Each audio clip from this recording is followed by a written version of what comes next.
Dan still says it. And Melania, and they don't even sleep together. And Stormy, that came out too. He said, he said, don't worry about it. We never sleep together. You know, my phone tells me when you go live. And you know what I said about them not sleeping together? It's like owning a Maserati and never driving it. Yeah, but it might be just they don't sleep. He doesn't sleep well with someone. I think he's more. I think he likes the idea of having all these women on the side. And you know what? That doesn't. And that does not disqualify. In my mind, that doesn't disqualify you. We're the only country. I mean, in Europe, they don't care, and you know, unless it interferes with his ability to do his job, I don't care. Well, the thing on Bill was the underling. That's all the first thing you need with the Me Too thing. I'm finding out from Brent when he's available, okay?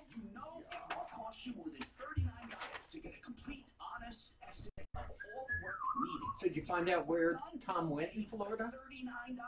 I think he's seeing, I would guess he's going to see his sister. In fact, I'm almost sure he is. And then she's somewhat near Orlando because I think they go over to, not Disney, but the cool one. Disney's not cool. Universal? Universal. You know, for his kid's age. Yeah. Oh, the kids went where? Yeah, yeah. Oh, they're on spring break. That's right. That is correct, though.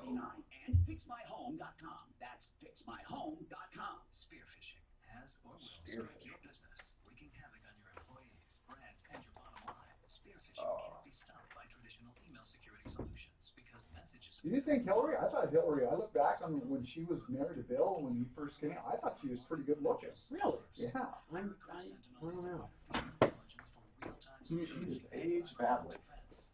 Well, I think she's 70 now. I think she was 69 or. I don't know how old she is. And let's face it, look at us. As we age, we still look marvelous. I know. But women, it's just not the same. We get smarter, too, as the age goes on. That's what I heard. Yeah, I agree with you guys. Now we've got something we can agree on. Let's do that.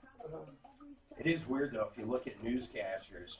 Oh, yeah, women. Women, they get the push out, and the men will be up there till they're. I know. Yeah, they I do agree. that. That's not fair. Absolutely. They absolutely do that. Now there's exceptions. Barbara Walters. Well, she's not on anymore. Baba Is she Loa. on? She's still alive. Asking you to wire money, confirm login credentials, or worse.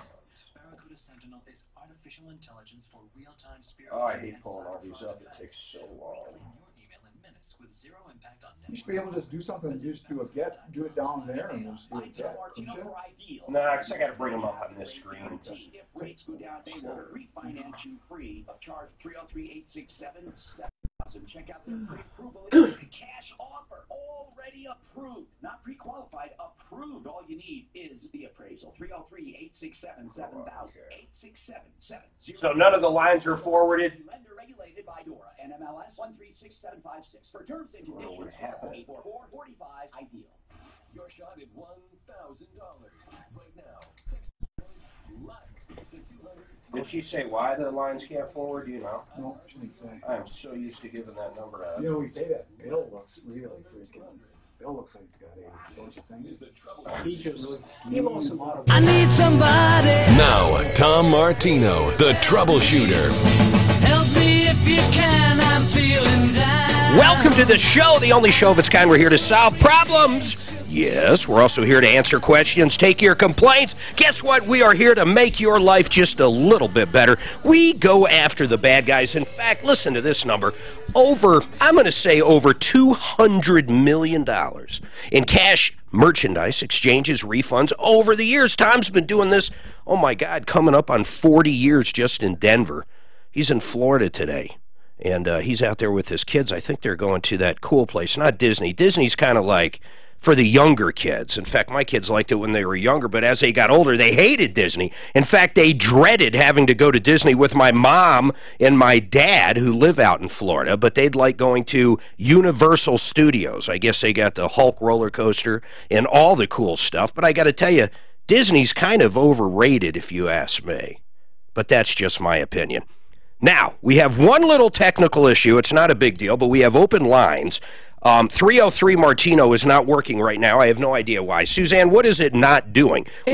Go ahead. It won't forward. I don't know why it won't forward to our show line. So. Yeah, that's odd. So anyhow, listen, the local number, if you will, 303-713-8255. You've been ripped off, taken advantage, need advice. In fact, in studio with me, one of my favorite guests, one of my favorite attorneys around, David Salisbury, attorney extraordinaire. David does all kinds of things. All kinds of things. In fact, some of which we can't get into. Let's just do the legal stuff. Oh, just the legal stuff. Yeah, probably better. So, probate, wills, estate planning, you pretty much name it. That's your wheelhouse. Did you always do that?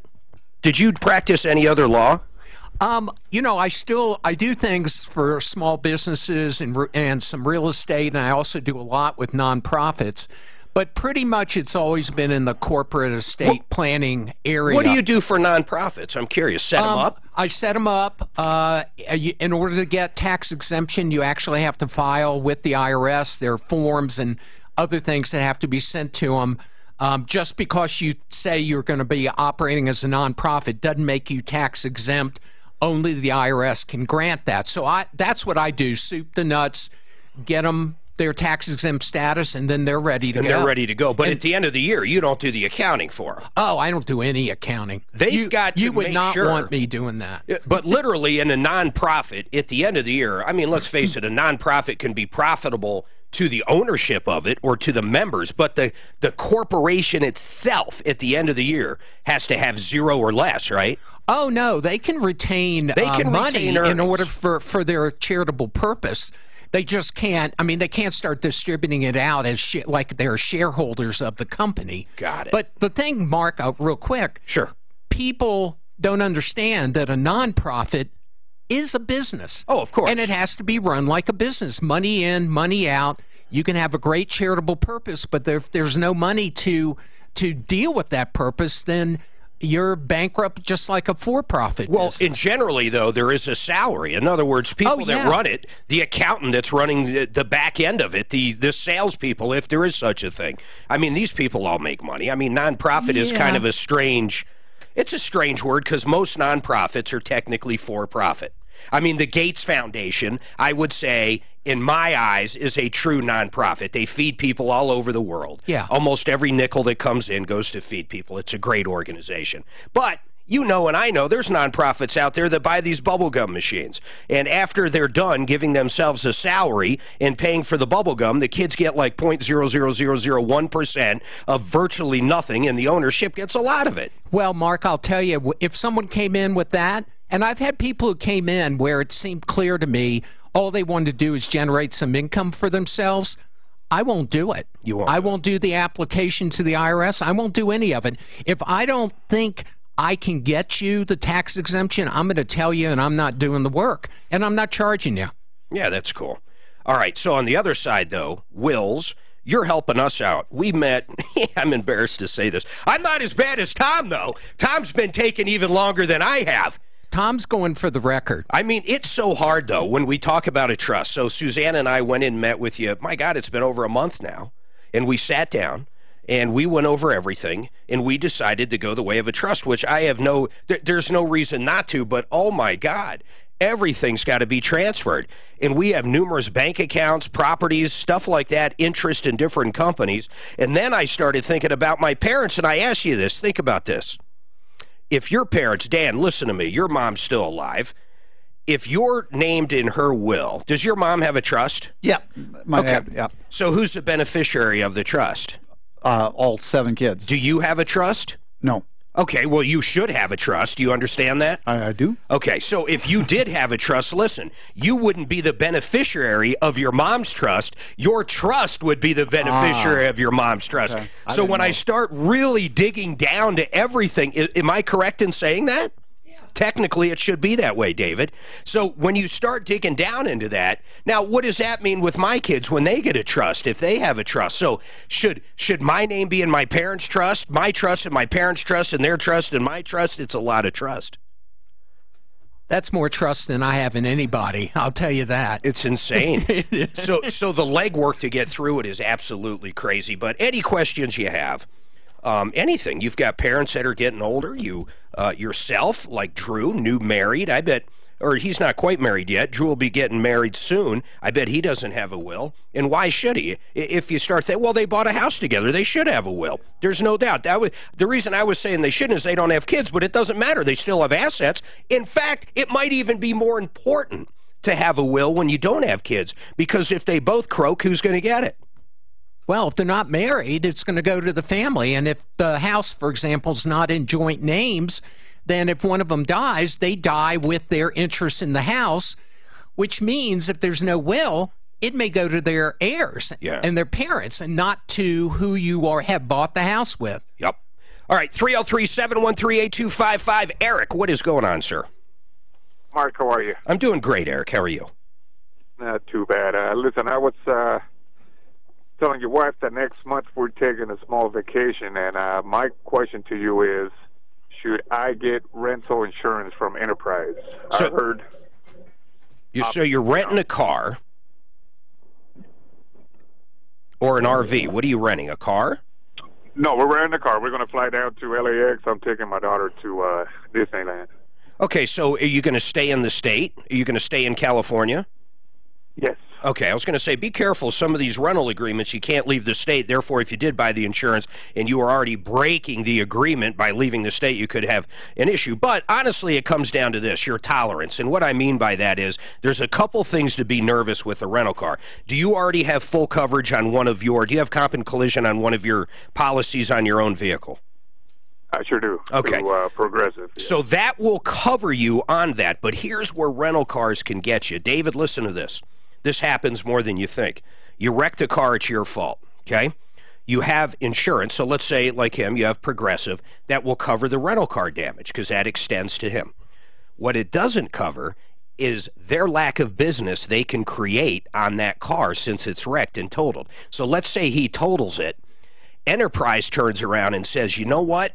We could have rented this out. We appreciate your insurance stepping up and paying for the damage on the vehicle, but we could have rented this out. We lost X amount of dollars because you wrecked our car, and they can come after you for that deficiency. For weeks. Oh, my God, for weeks, maybe even for months, but whatever is in the tolerance there. So really, personally, Eric, that doesn't scare me. Here's where we come into tolerance. I rent cars in Mexico all the time. You want to talk about scary. I swear they try to steal stuff out of your car to charge you for it. I had a guy one time, I swear he was trying to steal the jack out of the back of the Volkswagen, and I'm sure the only reason he was doing it is to charge me $300 for this stupid jack. But I don't buy insurance there either. I make sure I park in the right place. I make sure I just drive right, man. So, Eric, it's really your tolerance, but be careful. I mean, here's the problem with this insurance. It can cost more than the rental sometimes, you know? Yep. So it's really up to you. The one thing you got to worry about is that. Other than that, your insurance will pretty much cover it all together.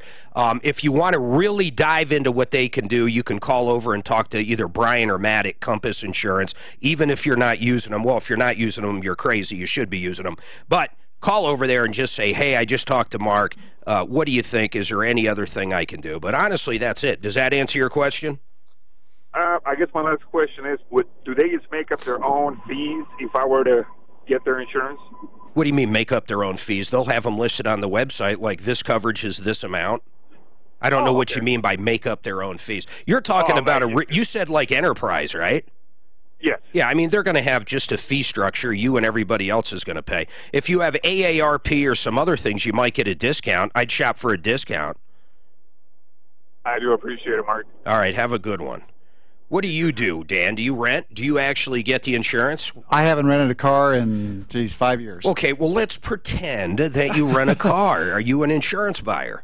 When I was with in the oil and gas, they always took care of that. So you didn't have to pay for it. Didn't have to pay for it. But did the company buy it, or it was just an all-encompassing? Yes, company bought it. They did buy the insurance. David, are you one of these guys? Do you buy the extra rental car insurance? No. I don't either. I don't buy insurance. But I'll tell you, I didn't know, here the lawyer, I didn't know that they, they're collecting lost profits. Oh, yeah. Oh, That's what they're doing. Well, And technically they should if they truly have that damage. If they're book solid and they could have rented out that vehicle, I mean, yeah, that's the whole thing. If it's a real damage, I agree with it. But the problem is your insurance won't cover that. That's going to be out of pocket to you. Now, will that be covered by the renter's insurance if you get that? Yes. Okay. Yes. Well, okay. Sometimes. Actually, we've had a call where apparently it wasn't, but I never got to see that paperwork. I would be curious on that. That was one of those deals they said it happened, but we never got to see it. So who knows? 303-713-8255. I got to tell you about Mitch Floria in the Art of Granite. Guys, he has been to our house 3 times, okay? The kitchen, he cut out, we had to do a new stovetop, or not a stovetop, what do you call that, babe? A gas? Yeah, gas stovetop. Yeah, a gas stovetop. We got a bigger one, and he came out and he cut our old granite. We have so much granite in the kitchen, I didn't want to have to do new granite and cabinets, but he came out and cut in our new one. Now in our mud room, in our bathroom downstairs, he did everything. So gorgeous. We went there, Suzanne picked out the stone she wanted. They come out, they laser measure it, they fabricate it. It's absolutely beautiful. Then he did our bathroom upstairs. New cabinets, new granite, new everything. This guy is the best out there with granite. And if you get the kitchen done, guess what? The bathroom's for free. That's right. Mitch Floria, just a great guy. Give him a call. They'll come right out to your house. You can go to their showroom, 303-386-5919, 303-386-5919, artofgranite.net.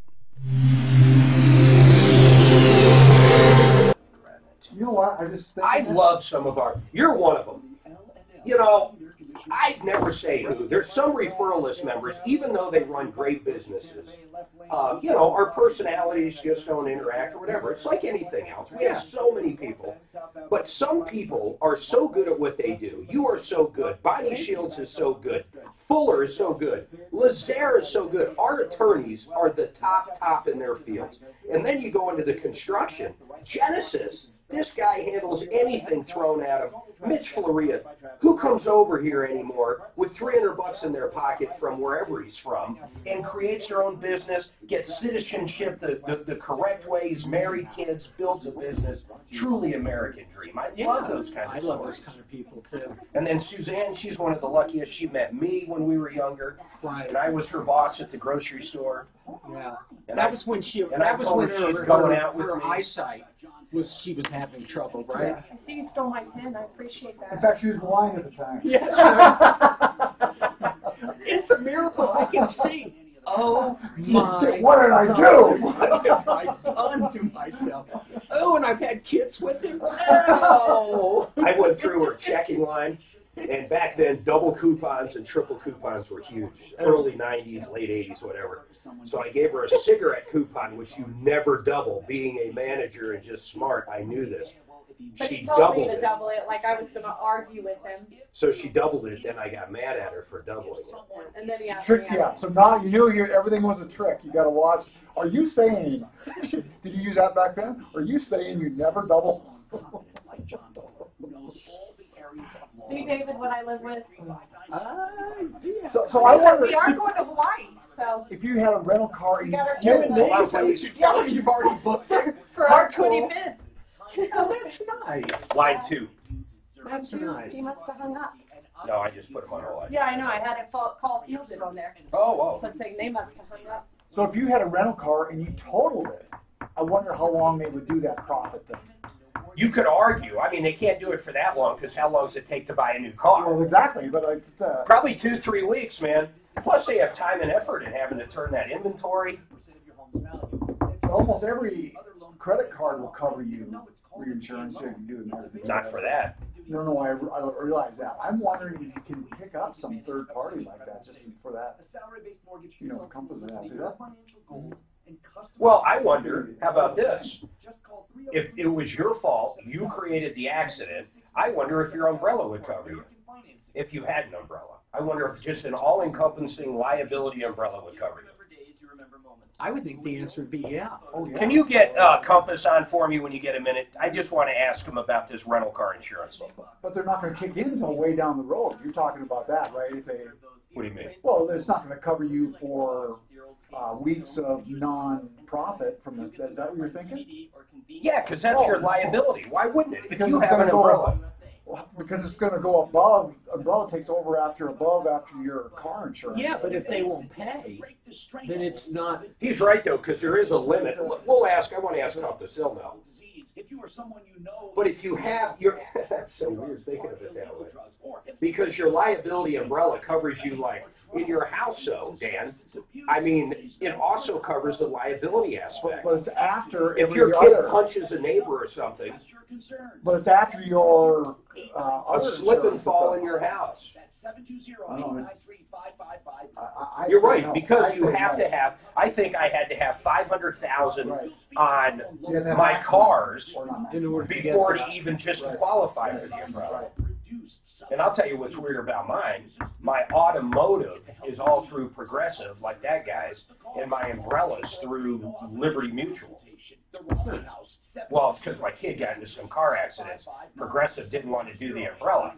And Liberty Mutual did it, and I started thinking, really, they're in the driver's seat because the chances of anything happening over 500,000 are next to nothing. It never happens. So really, that's the best way to sell umbrellas. Don't be any party of the first part, but usually it's the opposite. They want you to buy everything through them. Yeah.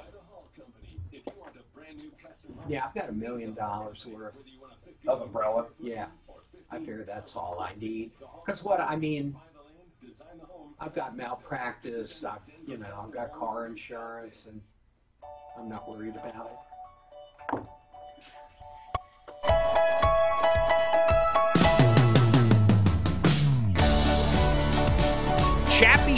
Chappie owns One Clear Choice Garage. These guys are unbelievable. You sick and tired of that noisy chain-driven machine you got to hear shake your whole house every time you hit it?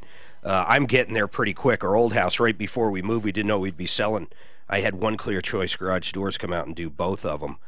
They put in the 550 unit. I think it was a LiftMaster 8355. It had the MyQ technology. It was quiet, had the internet gateway, the backup, the time to close feature in case Suzanne forgot to close it or one of the kids. I'd never forget to close it, but in case someone else did. You get the idea, and you're not going to go do any better. Now, don't do what I did one time years ago, which is David Salisbury. I went out to Sears. That's how long ago this was. Bought one of these Craftsman when we first moved in. It was 2002.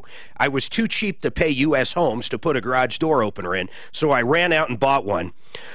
Lord, it's a lot different replacing one than literally installing one with the track and everything for the first time. I wasted probably the entire summer every weekend when I wasn't at work putting this thing in. I'll never do it again. What you do is you call One Clear Choice Doors, and they're oneclearchoicedoors.com, 303-565-6409. They've got great deals down there. Under $400 easy. $349, I think, gets you one installed labor, everything. All right, 303-713-8255. Wally has a question for Salisbury. Go ahead, Wally. Hey, David, how are you? I'm fine. How are you today? Good. This involves a trust question. My mother and father-in-law set up a trust for all of their estate to go into. My mother-in-law passed away last fall. Father-in-law is now living with us. When he passes, everything goes into the trust. It gets divided equally. We're talking roughly about a $500,000 total estate, house and everything. The question specifically that I have is that I have a cognitively disabled sister-in-law that is also going to be moving in with us on the 1st of May. Her share of the estate, because she has been on SSDI since she's 18 and she's now 63, her share of the estate will go into a trust for her care, and my wife and her other sister are the executors of that trust for her for being able to pay for things that she needs, medical care, things like that.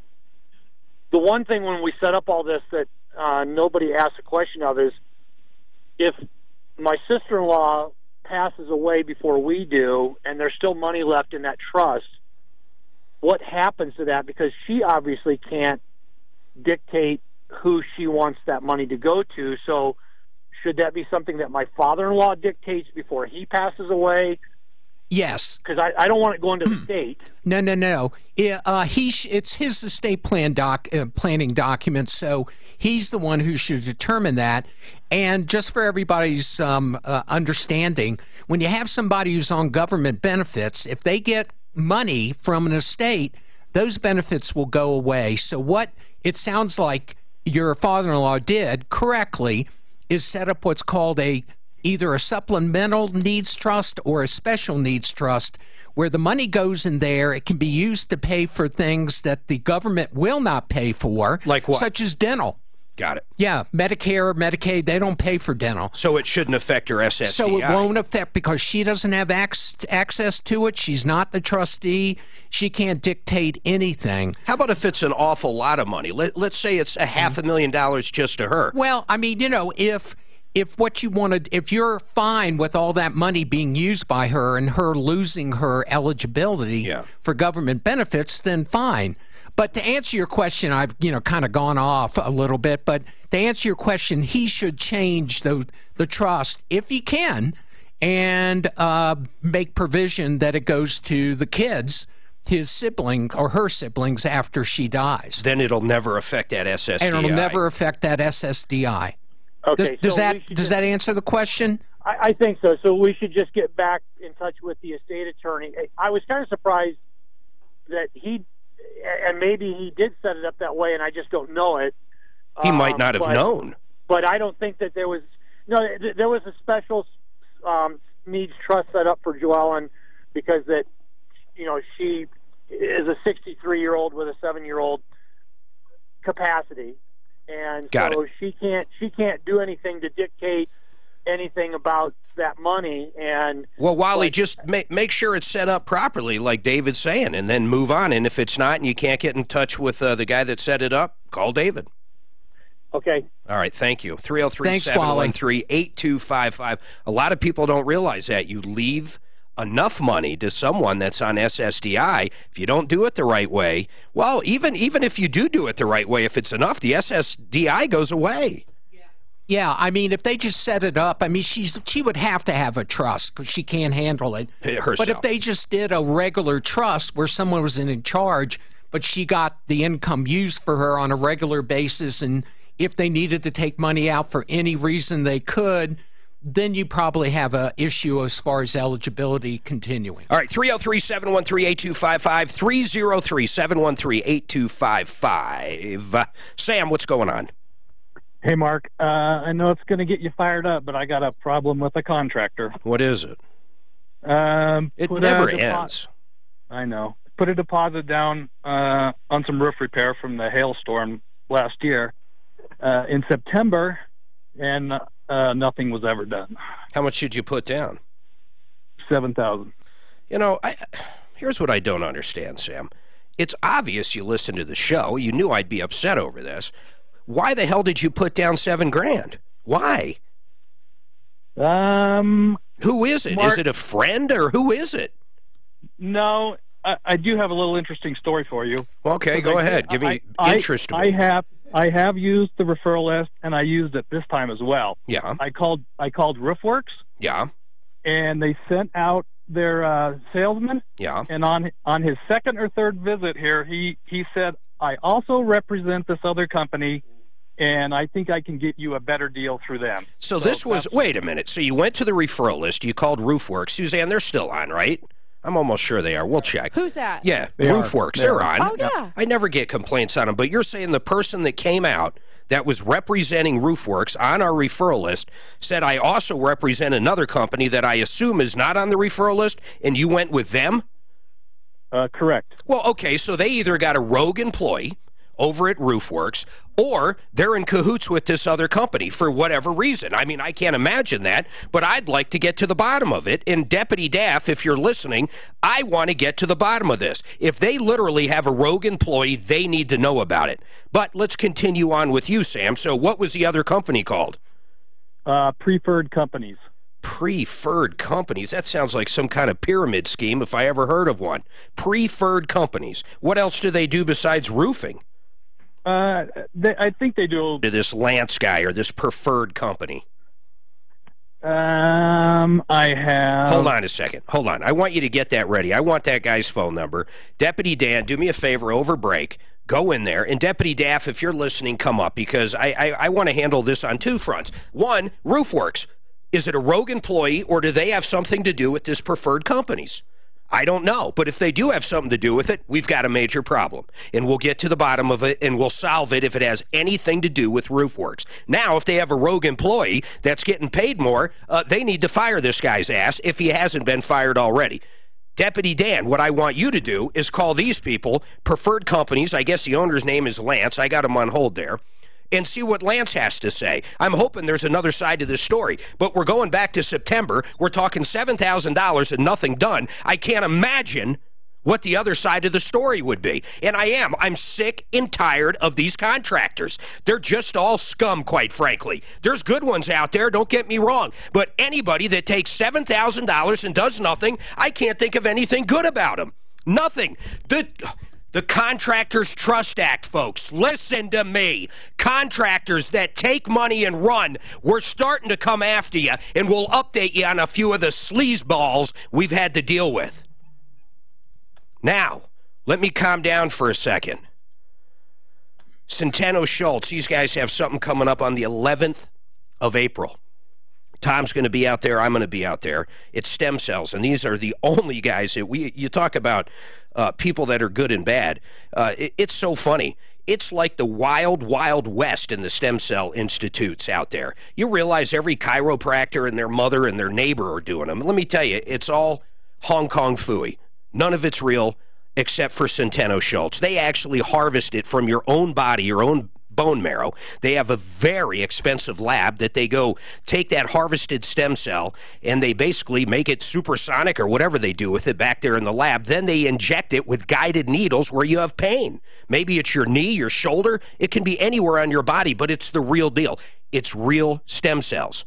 You get it? Don't go to some and I know the chiropractors hate me for this, but that's it. You know what? Any stem cells that are, quote, shipped in are dead. They simply don't work. At best, it's like PRP. At best. I'm not saying there's no advantage to it, but at best it's like that. And a lot of those guys charge $7,000, $8,000, not Centeno Schultz. They do the real thing. You can come learn about it. They're going to do x-rays. They're going to do all kinds of stuff at this seminar. 100% free. Tom and I are going to be quizzing them on different questions, talking to success stories. It's going to be on the 11th of April. More info to come on that. But right now, call up if you're in pain. See if these guys can help you out. They're straight shooters. They're the real deal. Centeno Schultz. 303-963-9201. 303-963-9201.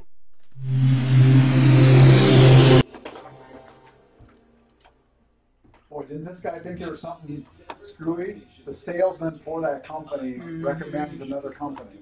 And he's going to get some money for it. Yeah, it's going to be and some the kind of employer's kickback. not going to, your referral list person probably doesn't even know about it. I would bet money on that. I would hope. Well, yeah, what dog would they, for what reason, unless they own both companies, That's what I and mean. even if they own both, what dog is in the fight? Why do they care where they run it through? Nope, that's it. They offered that guy something. He took it, and he got okey-doked. Yeah. And it doesn't make it right, but something happened. I want RoofWorks, ask Dan will be on, ask Sam who the salesperson was at RoofWorks. Tom Howell. Yeah, so ask them if Tom Howell still works for him. Okay. And if they do, I want to talk to him. Okay, so you want me to call up here, RoofWorks? Yeah. Okay. He's going to talk to the guy, but yeah. Where are you going in Hawaii? Turtle Beach. It's on Oahu. Oahu. Yeah. Something like that. Something to do with the who. But we're staying on the very opposite side of Honolulu. Good. And Because it's Honolulu's, I've never been there, but people tell me Honolulu's just another It's a big city. big-ass city. Well, we're staying on the end all by kind of ourselves, but we're literally right on the beach. Walk out of our cabana. Or whatever. Nice. Nice. It's our 25th. That's nice. It was either there or Aurora. I voted for Aurora. I always tell people my kids and my former wife had all been to Europe, and they said, well, where are you going? This was when the Broncos still were having summer practice in Greeley, and I'd say, well, I get up to Greeley every August. That's about it. That's my vacation. Hello, I'm Tom Martino. Now, you've heard me talk a lot about stem cell therapy. I've done extensive research, which led me to Centennial Schultz Clinic right here in Colorado. They're internationally recognized for their work with stem cells. They're all MDs, working with true living stem cells harvested from your own fat or bone marrow, then strategically delivered with guided injections. Only MDs deliver the injections. More experience than any other provider in the country. Why would you go to a clinic with no MDs at all? Centennial Schultz can help you with painful joints, knees, hips, back, shoulders, hands. They can repair most ACL tears with a needle instead of a knife. Before you have Who the hell would let a chiropractor put a needle in them? Can they even do that legally? What's that? Chiropractors, can they legally inject you with what they think or say is a stem cell? You know, the worst part we've discovered is they don't even like use guided needles or anything. So at best, they're giving you some new platelets that they don't even shoot into the right area. I mean, they should have a guided system with at least an RN who knows exactly how to use a needle. These people had, some of them had like their secretary shoot people up. But is the legalities of it? I assume it's legal. No one went to jail. And then they have names like stem cell, blah, blah, blah. And they're not even stem cell. I mean, that's about as misleading as you get. Yeah. Stem cell, whatever of America. The funny part is Tom literally got a little benefit from one of them. I think it was, what the growth factors, yeah. He was, with the shoulder, or was it his... One of them had no effect. I think his shoulder had a little effect. I think that's what it was too, yeah. I think you're right. If you're looking for a safe place to take Well, I know professional athletes do it. The stem cell or? The stem cell. The guy, you know, what the kind you're talking about. I wonder, the quarterback for Philadelphia, we had partial tear. I know he tried it and stuff, but this will be, man, I could really get a lot of business if that doesn't work. Yeah. So you think he did stem cell and not growth factor? I don't know what he did. That would be because he just had a partial too. He didn't have a full tear. He still won the Super Bowl. He didn't. Huh? He didn't. No, he didn't. And they're not going to trade him. Right. Foles. They're not? I thought They haven't gotten any offers that they're interested in. So they may just keep him. Well, remember, he didn't get him there. He had a hell of a game, though. Ooh, he had every game that he played after that. Yeah. Except, that's right, but every game he played the year before sucked. Yeah. Yeah, it's true. It was weird. So you're saying the team gelled, and it wasn't really him, even though he played well. No, he definitely played well. Are you kidding me? He played almost a perfect He did more than Super just Bowl. manage it. He was more than just managing quarterback kind of thing. And maybe Wentz was the one that. I'm not saying I could have taken his place. I think he's good. I would have bet money on him.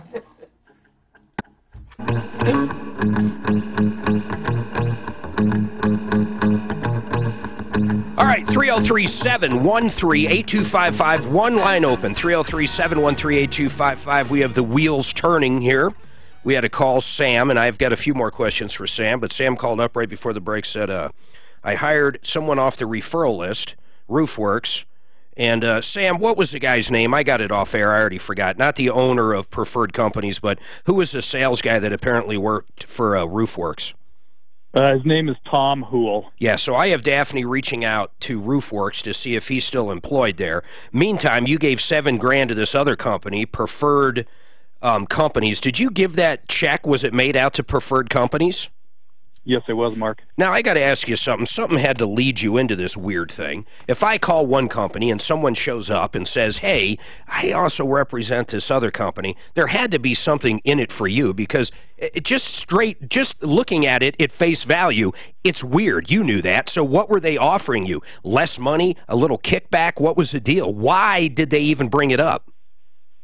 Oh, this building is going to get torn down in the future, and I really wanted more of a repair than a re-roof.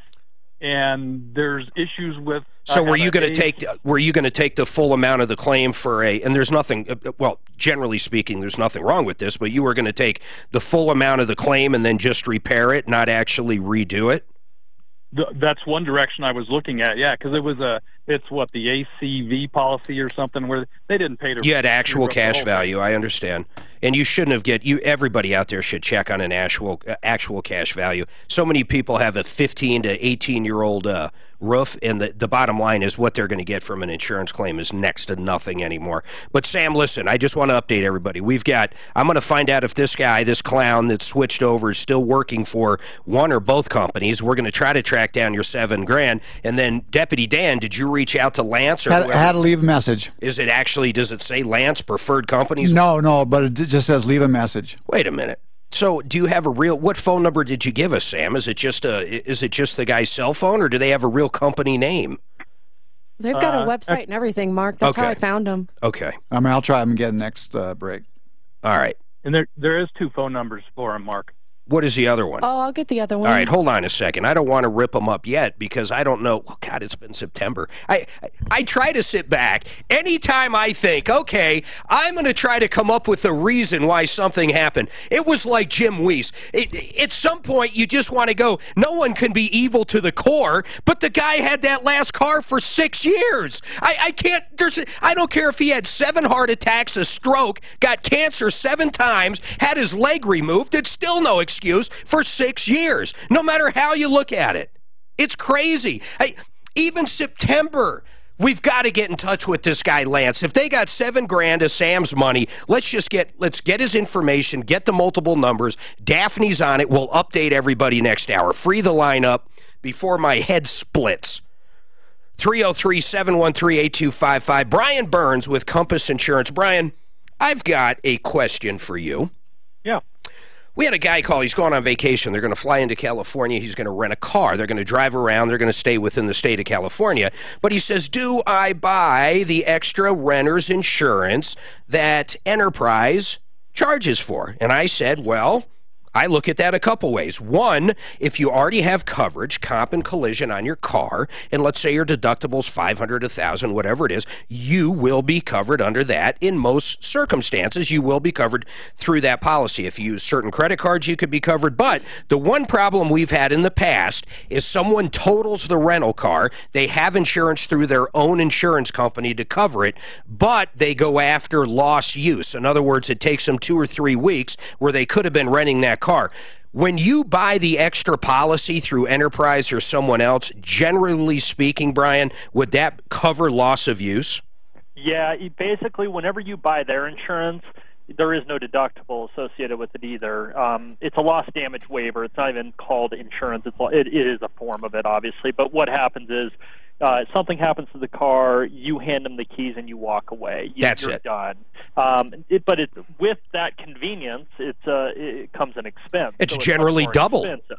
Oh, it's very expensive. It can be more than the actual cost of the rental car per day. I said that. In fact, one of the most egregious situations I've ever dealt with, and if anybody's ever flown into Mexico and looking at renting a car, the very first time I did it, so we're going way, way back, I rented on Hotwire or Priceline or something, and I was amazed. The price was only going to be like $7 a day, $35 for the week, blah, blah, blah, blah. You show up. You got to have the state insurance, which is different than the actual rental car. All said and done, you're $7 a day after the have-to-have insurance, and then after the add-ons, if you decide to get the add-ons, is like $50 to $60 a day compared to $7 a day on the rental. I mean, it's absurd. That's right, and you see that even if you are renting out of the United States, unless it's Canada, United States and Canada, they have an agreement. You will probably certainly need to get the insurance because your insurance won't extend to other countries. But most insurance policies will extend whatever the best coverage you have on your policy. So if you have 3 cars and 2 of them are liability only, but one of them has collision and comp, that one that has collision and comp will be the one that they'll use to extend coverage. So all right, last question real quick. If you had an umbrella policy as well, and you just had your own insurance, you rent the car, and they come after you for loss of use, even though your umbrella didn't kick in because there's $500,000, Does it kick in? I mean, I know the answer to this question, but is it possible for your umbrella coverage to No, cover it? the umbrella coverage is purely liability. So liability you cause, damage you cause to someone else. That has nothing to do with a rental car agreement that something would happen there. All right, Brian Burns, Compass Insurance. These are the guys. Do that free insurance checkup right now. If you want, call them up. They're going to save you. The one commercial says save up to whatever percentage. I forget. Save up to 15. 20%. These guys will save you more. Even more. They'll save you even more. But really, call them. Business insurance, too. They save you a fortune. You have Garage Keepers, some of these other things. Construction guys, everything out there. There's no cost in it. Could save you thousands of dollars a year. 303-996-9000. That's Compass Insurance. I want to tell you, it's almost the end of the month, so this deal with K&H Home Solutions, this deal's coming up real quick. You know, generally they're 25% on windows and siding than most people, indoors too. So windows, doors, siding, they're generally about 25% lower than the competition. Till the end of this month, which is like a few days from now, they're giving an additional 10% for March only. If you need new windows, you need new siding, this is the time to call K&H. And the reason is the weather's going to get better, probably done with snow after this week, and anybody that needs windows, doors, and siding is going to start thinking, these guys are going to get really busy, really slammed. But K&H, they've been around forever and ever. I sold Ted, the owner, computers, my God, somewhere around 1995. Tom's known him since the original owners of the company. The company itself, K&H, has been around 60 years. They're going nowhere. If you ever have warranty issues, we talk about it all the time. Warranty's only as good as a company. These guys are going to be around. You're going to get the best pricing. You're going to get that extra 10% if you call right now. And Ted Rowland, he's the man down there. He runs a great company. K&H Solutions, 303-421-7100. 303-421-7100. You can check them out at khwindows.com or referralist.com.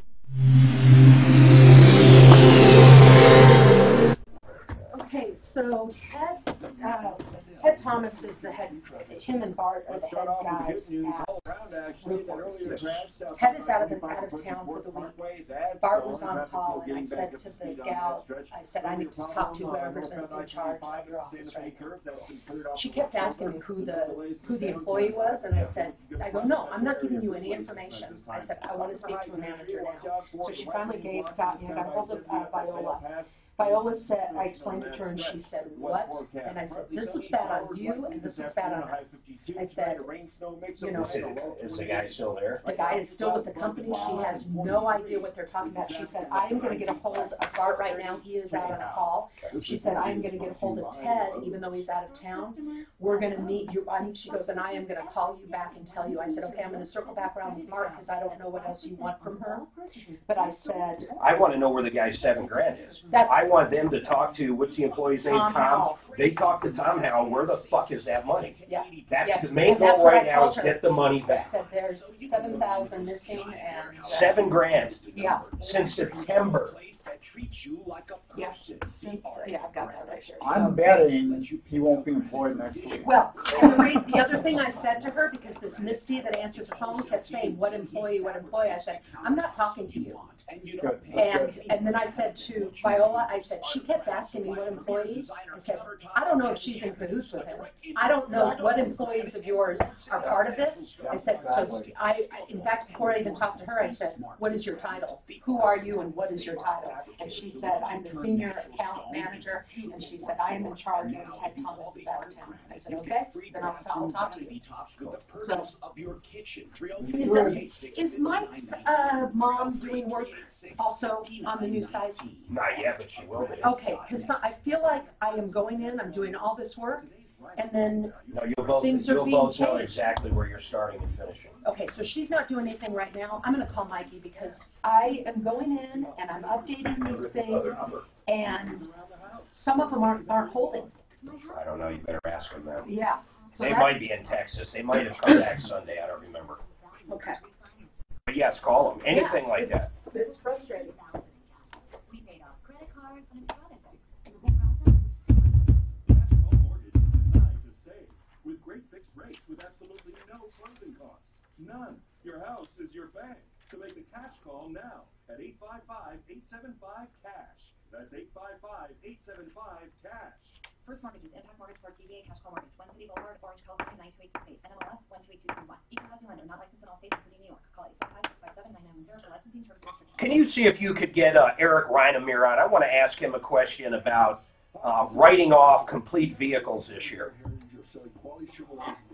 We've been doing business since 1960 and have thousands. And I'll go to Melinda. My father said years ago, your satisfaction is our business. Pure Point Chevrolet, just up the road in Fort Lupton, buying new roads. Two things happen when you get it. I would bet money roof sales guys do this more than what's really thought. Well, the guy was definitely trying to okey doke the insurance company to a degree. Sure. Me and you have had arguments about this. Oh, it didn't matter. That's not true. It was actual cash value. None of it fucking mattered. They were only going to pay for whatever they were going to pay for. Right. And this guy said, I know another company that can fix your roof just as good. Give me $7 grand. Now the guy's $7 grand's gone. So, Roofworks needs to get rid of this fucking guy. Oh, absolutely. Absolutely. Excuse your language. What was that? I missed it. You dropped the F-bomb. Yeah. You got to watch it on radio. If you're approved, oh, did I? I dropped it for you. Good, thank you. Not to do that any wrong with more than $10,000 to the IRS. You may qualify for substantial relief. No, but I'll bet you there's roof salesmen are sleazy for the most part. You ever dealt with one? You know, I dealt with one who actually was a client, and he did a great job. The salesman or the company? The salesman. Okay. He was a salesman. But I think there's good ones But I mean, out he there. came out and he made sure they did it right. And No, all that's, that you're right. stuff. That's a good one. Yeah. But there's a lot of them. I got lucky. I needed a new roof so badly, and when the hail damage, I got a brand new roof. Oh, you do all the time deductible they covered? Here on 630. Oh, he's like, thank you. It would have cost me a fortune. No. You know, in studio, if you join us on Facebook, we have multiple TVs around here. So you usually have the news on one and news on the other. So I just saw a commercial. It drives me crazy. And I'm not going to say who it is, but it's a flooring company, and they're on TV all the time, and they have cartoon characters running around. And generally, they're the ones that always say, you know, buy one room, get 3 free, or buy whatever, buy 2 rooms there. The latest one I just saw, 75% off, it says. And I'm thinking, 75% off. I guess if you set the price wherever you want, if I'm selling ice cream sandwiches and decide to sell them for $75 a piece, I could say they're 99.99% off. And I guess technically if they're, you know, 75 cents, I'm right there. But when people set their own prices, how about this? Buddy Mitchell in Simply Floors, Inc. He's going to beat them. In fact, I challenge anybody to call the cartoon characters that are on there and have them out and get a bid on whatever, on carpet, hardwood, luxury vinyl tile, ceramic, whatever. You call them up and you get a bid. Then you call Buddy Mitchell. I bet you Buddy Mitchell saves you money. End of story. I bet he does a better installation job. End of story. I bet he gives you free designer help. If you have new furniture and you want everything to match your new furniture, I bet his gals down there that do the designing are better than anybody the cartoon people have. And he'll save you money. There's no doubt about it. SimplyFloorsInc.com. You go there, SimplyFloorsInc.com. You set the appointment, they come out, or you can drive to 52nd and Ward and check out their massive, beautiful showroom. But I wouldn't do that. I'd go to SimplyFloorsInc.com, set the appointment, give them a call, they'll come to you, and they'll bring everything to you. Shopping at home is the easiest. All right, I've been promising to do this for Melinda. And then I promise, Alex, you will be first out of the shoe. Is it shoe or shoot? Help me there. Pretty sure it's shoot. Shoot. They're not going to be out of the shoe? The shoot. And shoot as in out of the shoe. C-H-U-T-E, not that's S-H-O-O-T, I believe. We're going to have to look that up because I'm sure it's Bruce not says I'm the right, shoe. so I'm right. Although if you take off real fast, people can run out of their shoe. So maybe it is out of their shoe. No, it's like it's a shoot. C-H-U-T-E, like a bull first out coming, of the chute. Like a bull coming out. Like a parachute. Yeah, I guess. Yeah. Yeah, you're just saying that to... Oh, well, that's because I like you. We'll figure it out. Stick with me and you'll learn. All right, 303-713-8255, 303-713-8255, 303 Martino is not working today. So bear with us. We're having a few issues there, but you can get right through now. Alex, I promise I'll come to you, but I've been telling Melinda I'd come to her. Melinda Mackey is with the Income Organizer. She's got a screaming deal. Melinda, tell everybody what you do. Hi. Hi. I teach people what no one taught us about money, and that's how to live within our means. This broke our endless cycle of always living on the edge in our household and small business. This is good stuff. So you tell people how not to get in debt more than anything, but you're not talking big companies. You're talking the average person that always seems to be behind the eight ball. Yeah, where they just never seem to have any extra money left. So what's your screaming deal? I am doing a deal today. The first session with me is always free. Always. So that we can figure out if we're a good fit for each Here's other. what I want to do then. I want to challenge anybody out there. I've known Melinda. She's been in studio. I want to know if she can help you. I truly do. And maybe you go for that first initial consultation. If you guys are a good fit and move forward, here's what I really want. I want to have that person in studio to talk about it afterwards. I want to see, as a few months go by, do they actually change their spending habits? Because no matter how we look at this, it's always going to come down to that, right, Melinda? Changing your spending habits. That's it. It's just learning how to do it the way you should have learned a long time ago. And they should teach this in school. Hold on. Melinda Mackey, the Income Organizer. Someone call her up. Take advantage of this freebie. 303-495-0669. 303-495-0669. We've got a lot going on. Alex, I promise we'll get to you, and we've got some updates and all kinds of good stuff. When you put... With honesty, the need repairs when you need them, the quality repairs when you need them. They will never sell you anything you don't need. That's her screaming deal for 20 years with honesty, integrity, knowledge, experience. Kevin Culkin is the owner, and he prides himself at loyal customers doing the right thing. Colfax just was to Wadsworth, and Havana just... She needs to define better what she does. 7242. She doesn't define what she does. What she does is help you budget on a family level. She'll say, look, you spend, most people probably don't realize they spend $150 a month on Starbucks. I'm making this up. Or they spend X amount eating out. She actually makes you look at the bank statements, makes you understand where your money's going, makes you understand why you're carrying a credit card bill. That's what she does. But she's not good at doing it. That's what it is. Not only this is why everybody should have credit cards and put as much stuff on a credit card, because it already gives you everything at the end of the month, what you spent. Yeah, it's cool. If you can pay it off. The problem with that is people just start putting on credit cards and they never pay it off. I mean, it's just like saying, yeah. Can you imagine that percentage each month? 18, what's an average credit card? 18, 25? I don't even know. Percentage? Yeah. Can you imagine carrying a $5,000 balance with 25+%? Plus there's a penalty on that, too. Not a penalty. Yeah, but then you start paying the interest on the fucking interest. Right. It's a complete... It is. You're right. You know, I think we should open a credit card company, and we'll beat everybody else's interest rates. Yeah. We'll get 24.99. Remember, people always are going bankrupt on that stuff too. What's that? People are always going bankrupt on credit cards too. That's right. They have a risk factor that other things don't. I think people make mistakes because they don't add up the things they're doing. They say, oh, well, I only spent 25 over here for that. Right. Oh, I'm spending 75 over here. That's all I spent. Oh, I'm going to spend 50 over here. Before you know it, that, oh, it was only 25. Oh, it was only 50. Oh, it was now we start. If you have a budget, you got a problem. Have you ever had a budget? We're just hearing something new. I've never had a budget. Have you ever had a budget? I've never sat down. Not in the business, right? I was going to say, but I know how much all my bills come to, and when they have to be paid. Exactly. I guarantee you that's what I'm saying. Is everybody doesn't need a budget. When you go, even in business, if you are a one-man show, so if I just had one shop, one convenience store, and I was there managing it on hands every day, I would know in my head where everything was. Right. The problem is expansion into another one is where I learned a lot of lessons. Yeah. When I had multiple, then you really don't know until you look at it.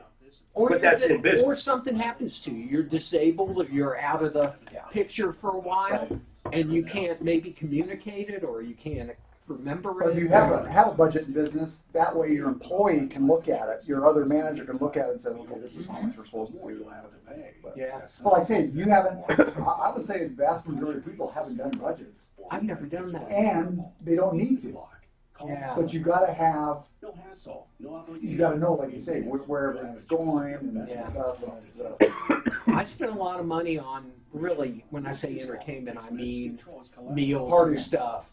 Yeah, no, I don't party anymore. No. No, you know what? You know how the bucket, you do the bucket down in the well, and then you bring it back up, and there's water in the bucket? Hopefully. And There's a hole in the bucket. Well, no. You bring it up, and there's water. Well, I've done so much shit where something bad should have happened to me, physically or otherwise. I don't do anything extreme anymore. I don't do anything wrong, because my theory is the bucket goes down, it comes back up, and it's empty. And that won't be a good thing. So, There's a hole in the bucket, dear Liza, dear Liza. I don't know that song. Really? Oh my God! There's a hole in the bucket, dear Liza, dear Liza. A hole in the bucket, dear Liza. A hole. Well, fix it, dear Henry, dear Henry, dear Henry. Well, fix it, dear Henry, dear Henry, fix it. this sounds like... Now, how the hell am I the only one that knows that song? This sounds like you did it back in grade school, and it was like during music class. It was. Yeah. I've never heard How of about the so-and-so was a bullfrog? Oh, Tell me you yeah. haven't heard that one. Jeremiah was a bullfrog? Him. That's a rock song. Yeah, that was That's a Three rock Dog song. We Night. sung that in music, Is it too. really? 3 Dog Night. 3 Dog Night? Was it really? Mm-hmm.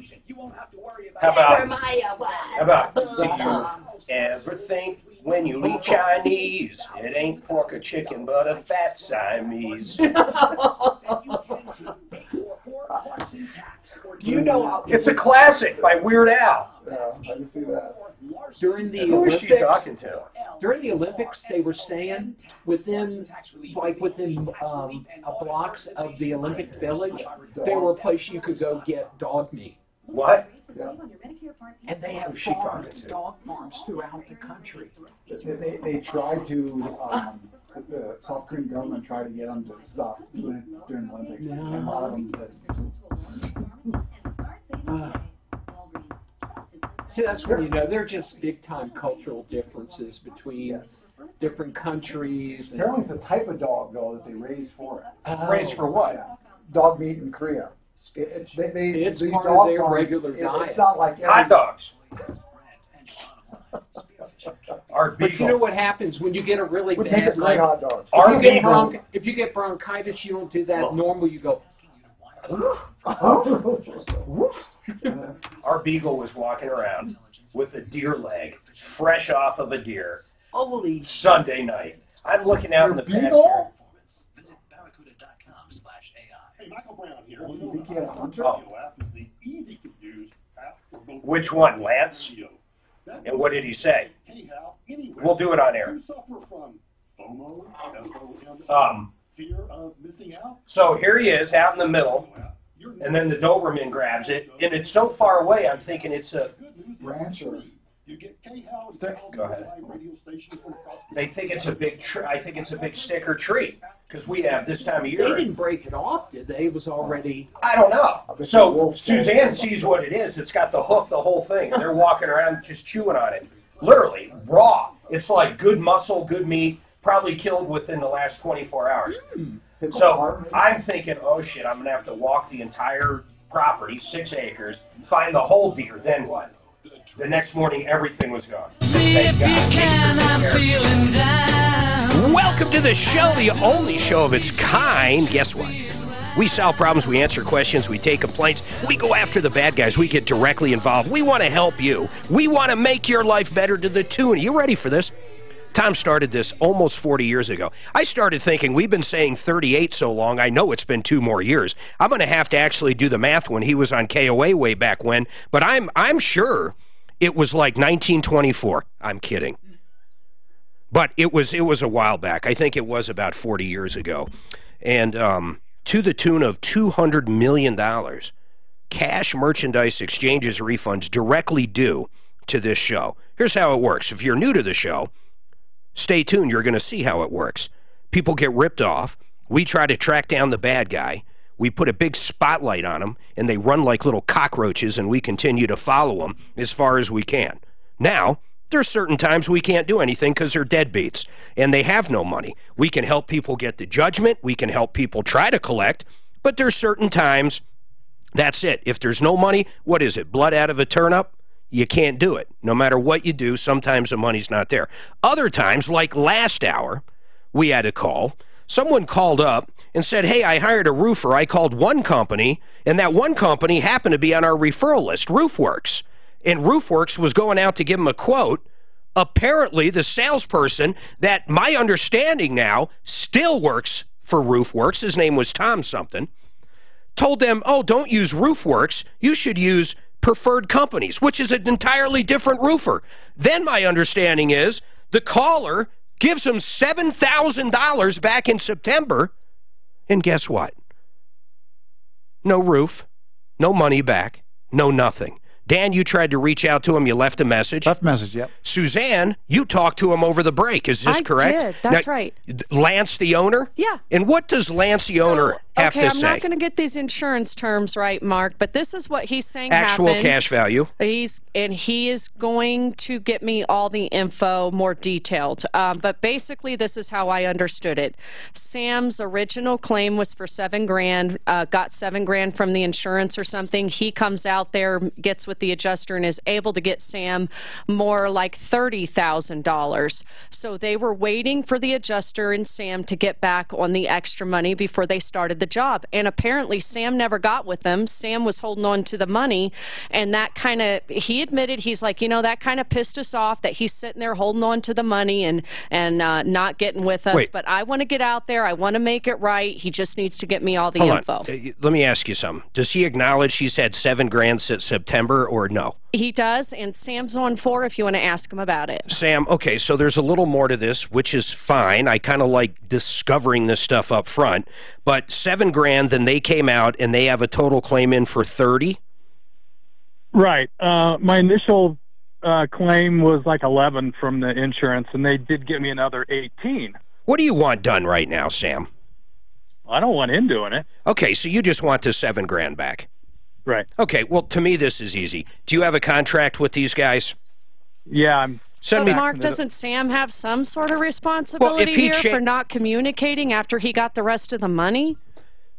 I don't care. I have probably... Sam, hold on. I don't care about the rest of the money. Really what I care about is twofold. One, they call us RoofWorks on our referral list. The sales guy comes out and talks him into this other company. I know Sam's I don't want to say he's up to no good, but it's his decision. This is his money. He has a contract with the insurance company. That's it. Long as there's no fraud involved, I don't care what Sam does with his money. Sam, what I need right now is a copy of the contract you signed with this Preferred Companies. Can you send that to us ASAP?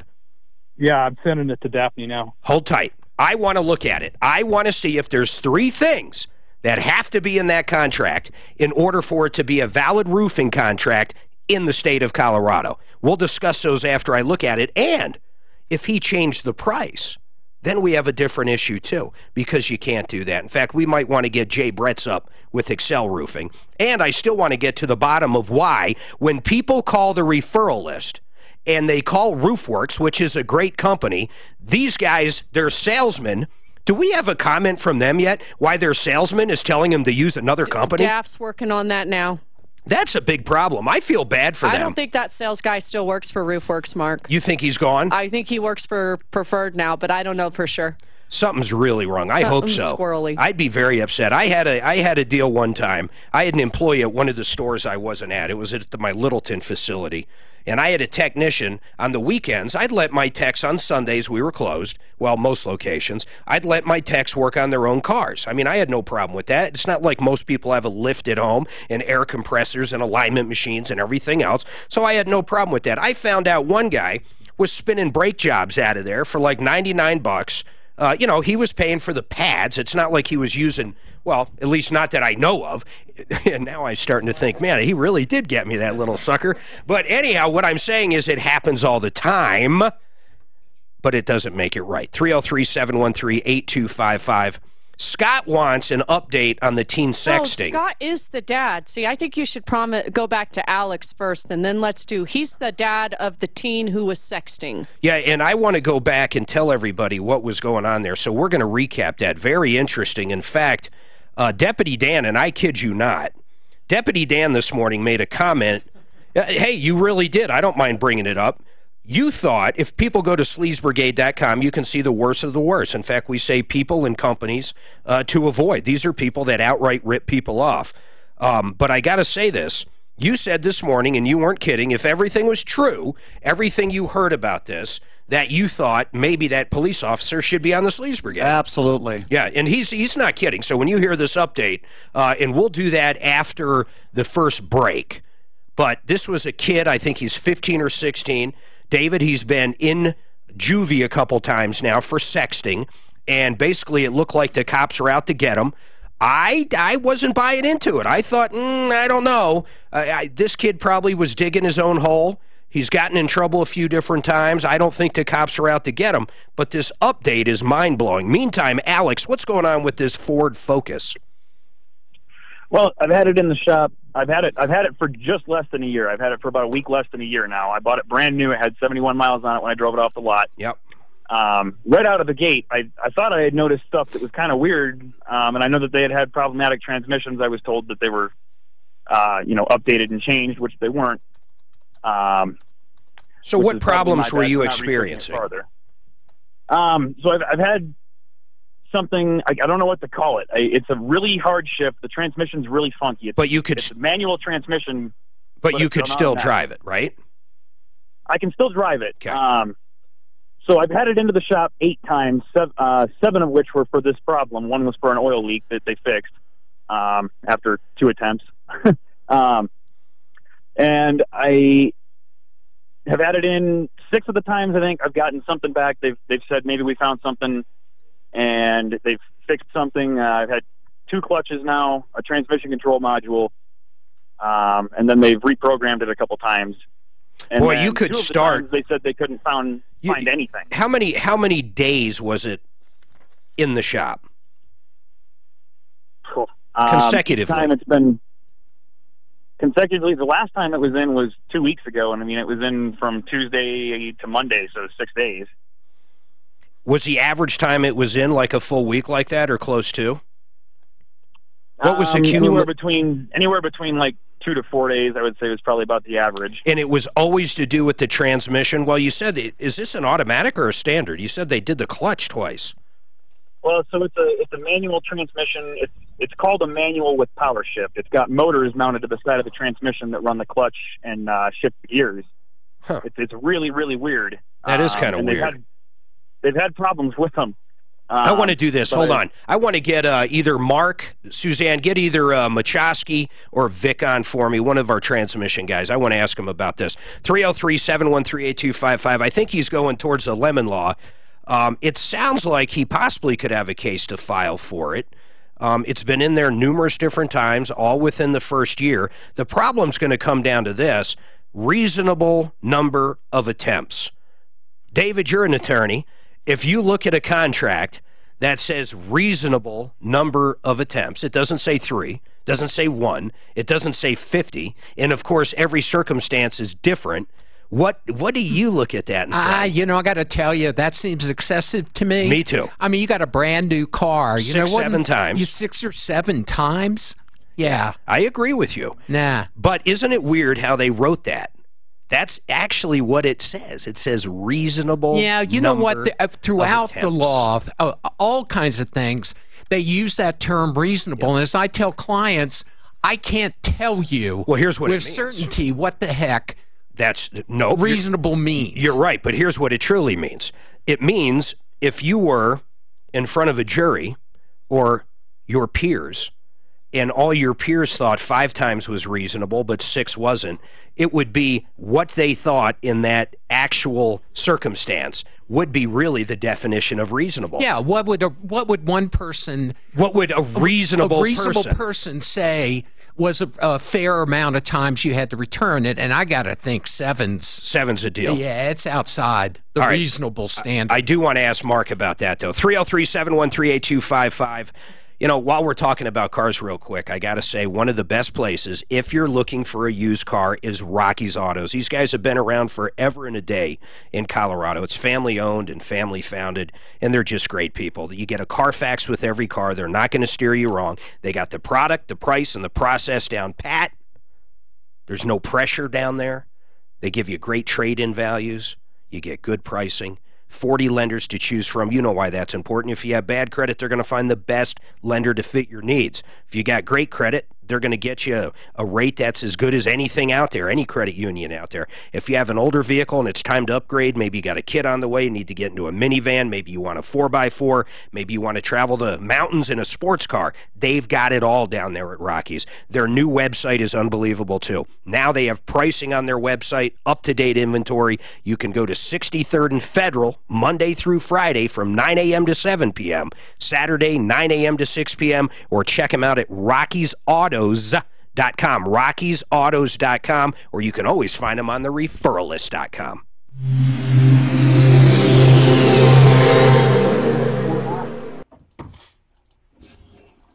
Where does that say that in the statute? It says right here.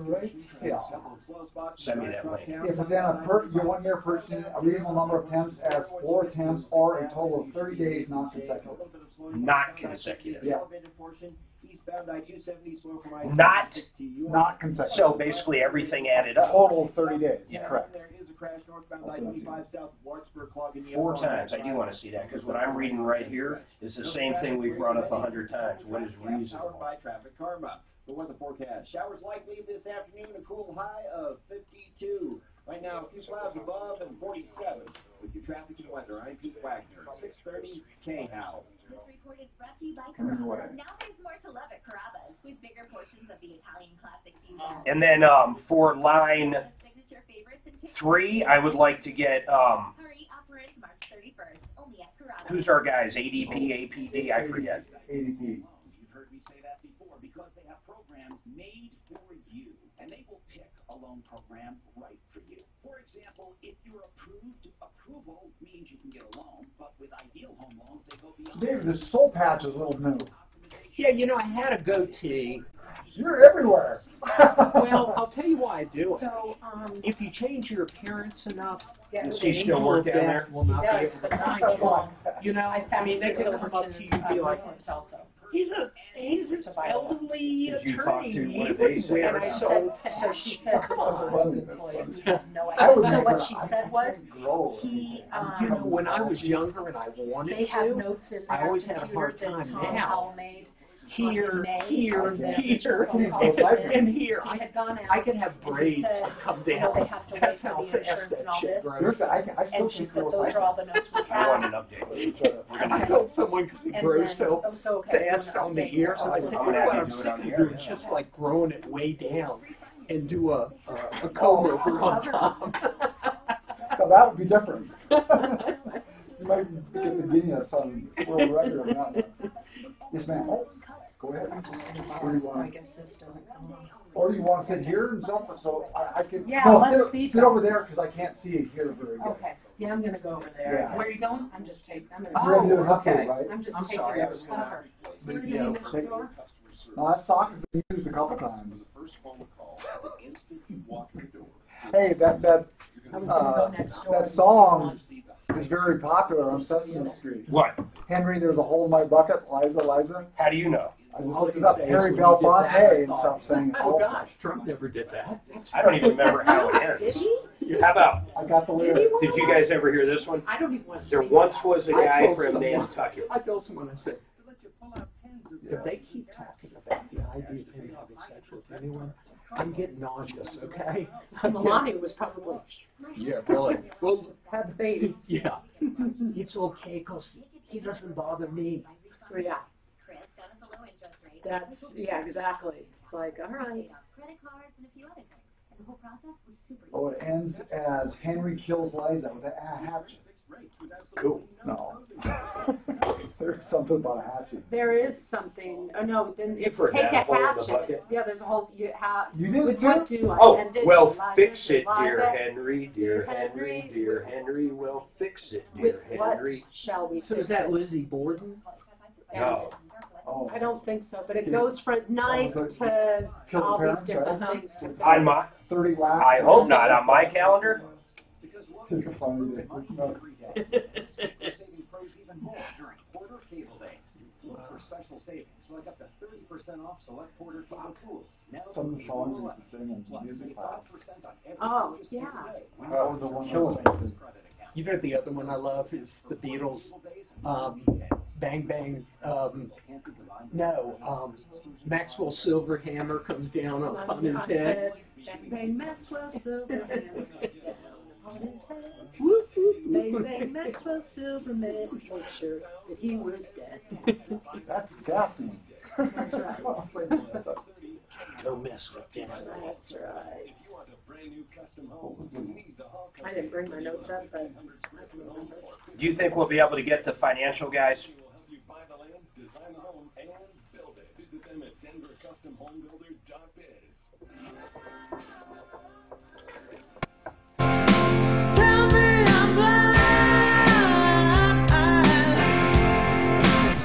All right, we're going to go right to an update. In fact, I'm going to say this before we go up to this update on RoofWorks, who's on our referral list, and their rogue employee.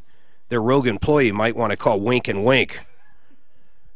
They're bankruptcy attorneys, and they're great at what they do. And I got to tell you, Mr. Rogue Employee, if you can't get a hold of Gigi Wink, Mike will be around. It's kind of like a twofer. They're both attorneys. They're both great at what they do, and they're great people. They get your case filed quickly. They call you back right away if you leave a message, and they give you their cell phone numbers. What other attorneys do that? So you get their cell phone numbers, they call you right back, and you get a twofer. If you're looking to file bankruptcy, or if you just have questions, is bankruptcy right for me? Write the number down. I'm talking to you, Rogue Employee. 303-410-1720. 303-410, shut up, Dan. 303-410-1720. That's Wink and Wink, winkandwink.com. They're great folks. So, Daphne, let me catch everybody up. We had a caller, Sam. He calls in. In fact, he's still on 4. He's still on 4. We can... Well, yeah, because I thought you wanted to look at the contract to tell him if he has the right to ask for $7,000 back or not. Yeah, I want to... Yeah, free him up, though. And then we'll come back to him after we have the contract. Or did you already get it, Daphne? Deputy Daff in studio. Oh, proposal. It's in your hand. It is in my hand. Yeah. My God, this is a sorry excuse for a contract. I will read this. This is it. I'll read this over the break. But here's the deal. They call someone on our referral list. Thank God to Sam. He listens to the show. I was giving him hell. I said, where'd you get the roofer? He goes, on the referral list. So, RoofWorks sends out one of their guys. What's the guy's name, the employee's name? Tom Houle. Tom what? Drool? Tom Houle, H-O-U-L-E. Tom Houle, like, yeah. Who'll take your money and run. So they send out Tom Houle, and Tom Houle says, don't go with RoofWorks, which I work. Go with this other company. And this other company is called Preferred Companies. Yeah, Preferred Companies. In September, they get $7,000 from them. $7,000. It's actually a little bit more than $7,000. Well, okay, about $7,000. And here we are, how many months later? A ton of months later, and he has nothing. We've talked to the owner, but here's what we find out. RoofWorks had no idea they had a rogue employee. Give me the update. Exactly, and the great thing about RoofWorks is they keep really good details on what their employees are doing. And there was an initial meeting in May. And during that time in May, he wrote down that, he looked, he does need a new roof, but waiting for the insurance. And after that, there are no more notes. Well, after talking to Sam, Tom had gone back to him 2 to 3 times, acting like he is with RoofWorks, and no notes with RoofWorks. And he is still, I mean, till this day, right now maybe this guy got canned today, but till this day, he works for RoofWorks. Still, until they collect all the information they can get. And I said, hey, if you guys owe him $7,000, maybe you head that towards towards our guy this so is he crazy. can have his money back. I can't blame RoofWorks for any of this. It sounds like they're a victim. And Sam doesn't either, yeah. And, yeah, it's a rogue employee. They have no idea. We're going to get this guy his money back. And I got to tell you, this is the kind of thing that makes the roofing business look horrible, which it already looks horrible to a lot of people. You already have the door knockers. You already have everything else going on. Now you've got one employee saying he works for someone on the referral list. It's actually getting money, taking over $7,000, giving it to another company that I've never heard of, who owner is Lance, isn't it, Lance? Suzanne, I'm going to look at this contract over break, but I got to tell you where this is going. Lance, you've got to give this guy his $7,000 back. That's where I'm going with it. If not one material's been dropped off there and nothing has been done whatsoever, we need to get this guy his money back. In preferred companies, I don't know how many other people you have working for you that actually work for other companies. I don't know. It's shady at best. In my opinion, extremely shady. Now, I had a question for Mark Machowski. We'll get back to that. He's on our referral list with Budget A1 Transmissions. Hey, Mark, I've got a question, and it revolves around a 16 Ford Focus. He bought it brand new. It's been back to the shop or back to the dealership numerous times for warranty issues. They've done a clutch a few times. The reason I wanted you on, though, I said, is it an automatic? Is it a manual? What is it? He goes, well, it's a manual, but it's got this weird thing on the side that actually shifts it automatically for you. What the hell is that, Mark? Well, that's a good question. I'm going to have to speak to one of my techs at the shop. Alex, explain it to Mark. What is that? So it's they call it a manual with power shift. Basically what it is there's two motors on the side. It's a dual clutch system. They've explained this to me numerous times too. It's a dual clutch system. One motor runs like 1, 3, and 5. The other motor runs 2, 4, and 6, and then one of them does reverse. But you don't you don't paddle shift it. You don't do anything. It shifts by itself? Nothing. It's just got a stick in the middle, park, reverse, neutral, drive. Wait. This is what I'm asking you, Alex. Do you move the stick? No. You don't? Put it in drive and go. Mark, what the hell is this? It's a manual automatic. You know, back in the 50s, Mark, it's the 50s. Back in the 50s on some of the vehicles that were 3 speeds on the tree, you could actually put them into third gear, and then they would shift like an automatic. And because a newer vehicle like that, we don't see vehicles like that because they're still covered under a factory warranty. Sure. You know, I know Shane would be familiar with that more than myself. Well, here's what I don't get. Shane is at the Here's what I don't get. It's been back for how many clutches? This is the other thing. It's got a clutch system. How many clutches? 2, Alex?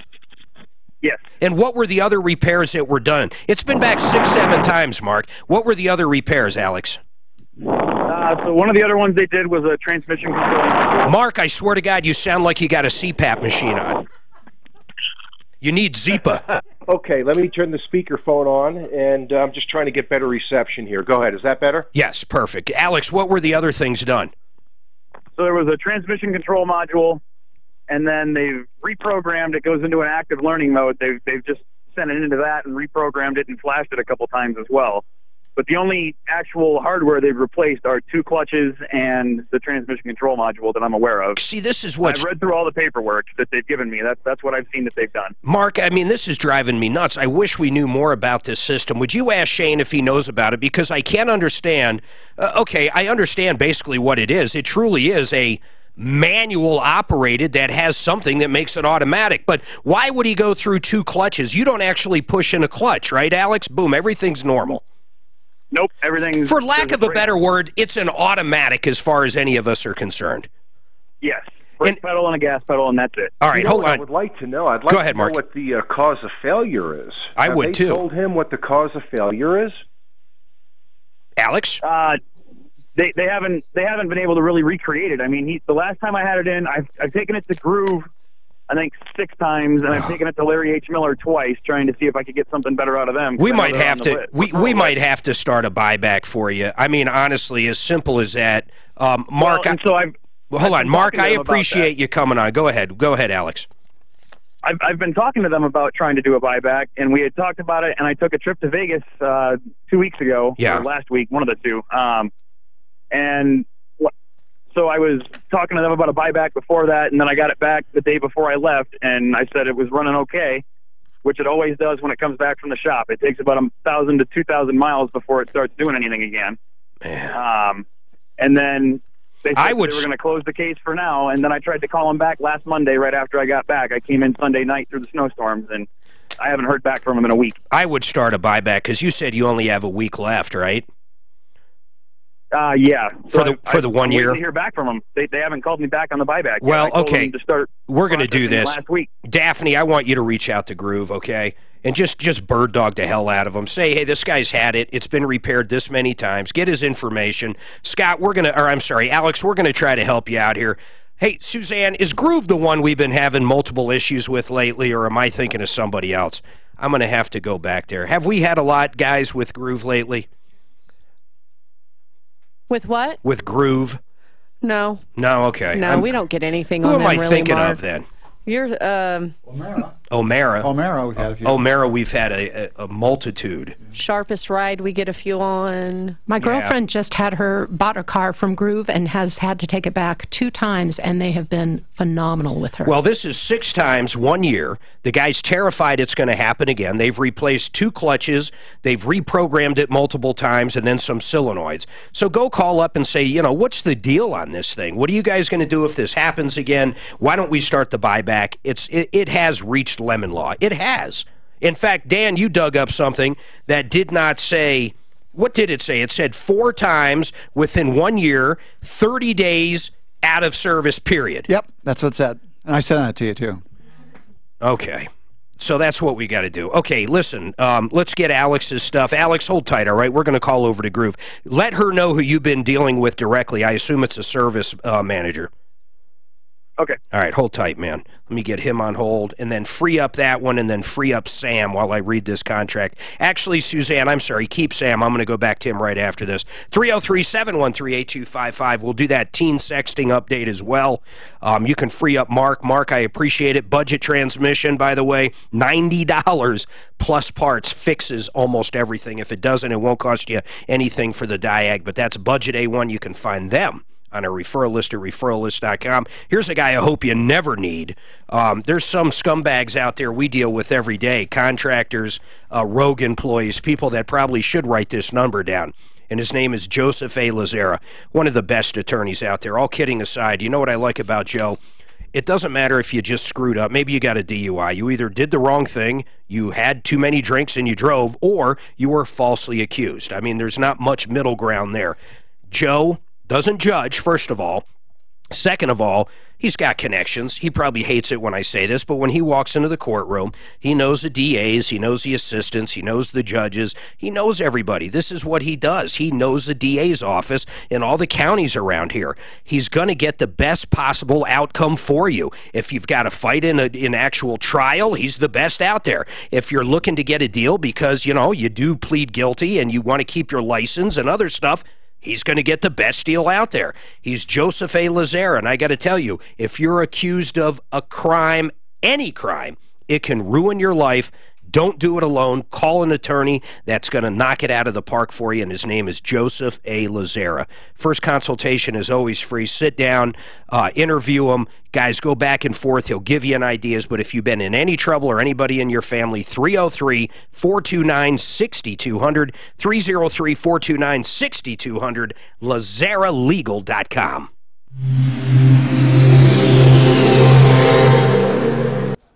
Okay, so I took that lady's number that you wanted APO to answer about financial advisor versus planner.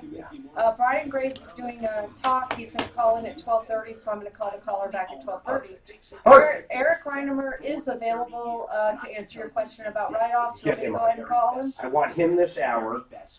Yes. And then you want to read through that because Sam's holding. And I might want Jay. I'll let you know in a minute.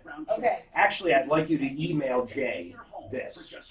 I don't have that. Daphne needs to get it to me. Contract? Okay. Oh, they faxed it. That's why. Well, it can be scanned and emailed, but we got to get it. So, I mean, it sounds like it's a loosey-goosey contract at best, right? Upfront pricing before work begins, 100% satisfaction guarantee, and it's just $39.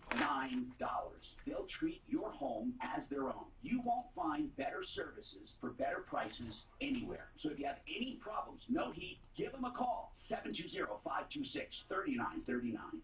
720-526-3939. Hi, I'm Bob Richards, and I'm Certified Financial Planner Andy Smith. We're the co-hosts of Financial Engine's Investing Sense. On the show, people were asking, is the recent market dip a good buying opportunity? Look, market volatility can create an opportunity. You know what? I do want to just squeeze, all I need is Jay. He doesn't need to see this. We haven't had him on for a while. For clients, that means owning an actively managed fund that can help protect against the downside. Nope, this is Hong Kong Fooey contract, man. Make sure that your portfolio is well This positioned. isn't worth the tree it was grown on. We're offering you a free portfolio review. Call 800-309-69. But you know, preferred companies may or may not be the bad guy here. Yeah, they didn't get the money back there, but they might not even know this guy is a rogue employee. I don't know. Who cares if they knew or not? Right. They've On had that part, $7,000 I agree with that. I agree. since. Yeah. Oh, I agree with that. And if he hasn't been calm and stuff. We'll go to war with these guys. Absolute war. 800-309-6933. 800-309-6933. You know what I love about art of Yep, this contract is missing one main ingredient it has to have. What is that? Pricing? You tell me what it's missing. Oh, excuse me. Give me a talking point, David. What's the big one? Hmm? Give me a good talking point. Well, you need the Wills, parties, you need what the consideration is going to be. No. Give me for what you do. Give me a good one to bring up. Sorry. You're the last instance I have in my heart media. Oh, okay. You got it right there. Payday, right? Oh, I wrote it on there. Oh, no, it is on there. Oh! So you probably would have made your last payment here in January for some advertising. Isn't that funny? These are all paid for. But like I say, you can cover your pricing by saying that estimate after 30 days. First week of May. Okay. It goes to advertising. It says that estimate can change after 30 days right there. You can change your pricing. No, but we'll talk to Jay about it. I think if technically if the price changes, the contract starts over another 3 days. Yeah. Lastly, if there's ever a time where you get a lot of calls for one day, let me know so I can pull the air check. Just so I can replicate it and see exactly what day. Well, it'll be days that I'm here. Just write it down on your calendar. Oh! If at any day since you said we're particularly busy or whatever the reason is, let me know if I can pull the air check. Okay. Just so we can hear it. Oh yeah, that looked really great. Do you guys both go to the same barber? I love shaving my head. Do you actually shave it, Shave? Oh, hell yeah. I keep mine, I don't shave Yours mine. isn't shaved. I keep mine shaved really short, but I don't look at a wet tennis ball. So, I'll tell you something. The shape of your skull, you could do the shave. Not everybody. Some people look like peanuts, you know. But you've got a good shape. So if I don't keep it really short, I look like a wet tennis ball. So Welcome to my life. I started going bald at 23. Hard Did you really? Yes. Oh, Wow. Mikey went bald in 18. No. Wow. Yeah, so 23 I started going bald in college. It was rough, but My son started getting bald in college. I didn't really start losing my hair till late 40s, early 50s. I always saw everybody says it skips a generation. That's just They all. don't know. First they say it's the mother, then they say it's Damn, I get them confused with real life. All I know is I don't have going any back hair about my anymore. mom's and my dad's Next thing side, you know, I'm you'll tell me there's a real Is your Kramerican. mom bald too? Oh, wait. My Whoa. grandma, my dad, my grandparents, my grandpas, every father male in my family going back. It's just genetics. But thanks, David. Thank you. How often you got to shave? Like once a David, week? so I'm going to pin you down on every other day. trust costs, Every other day? and then what's the standard will cost? I want you to think of that. Standard will cost is. You don't have to say it now. Oh, okay. I'll use a few examples on it, though. Okay.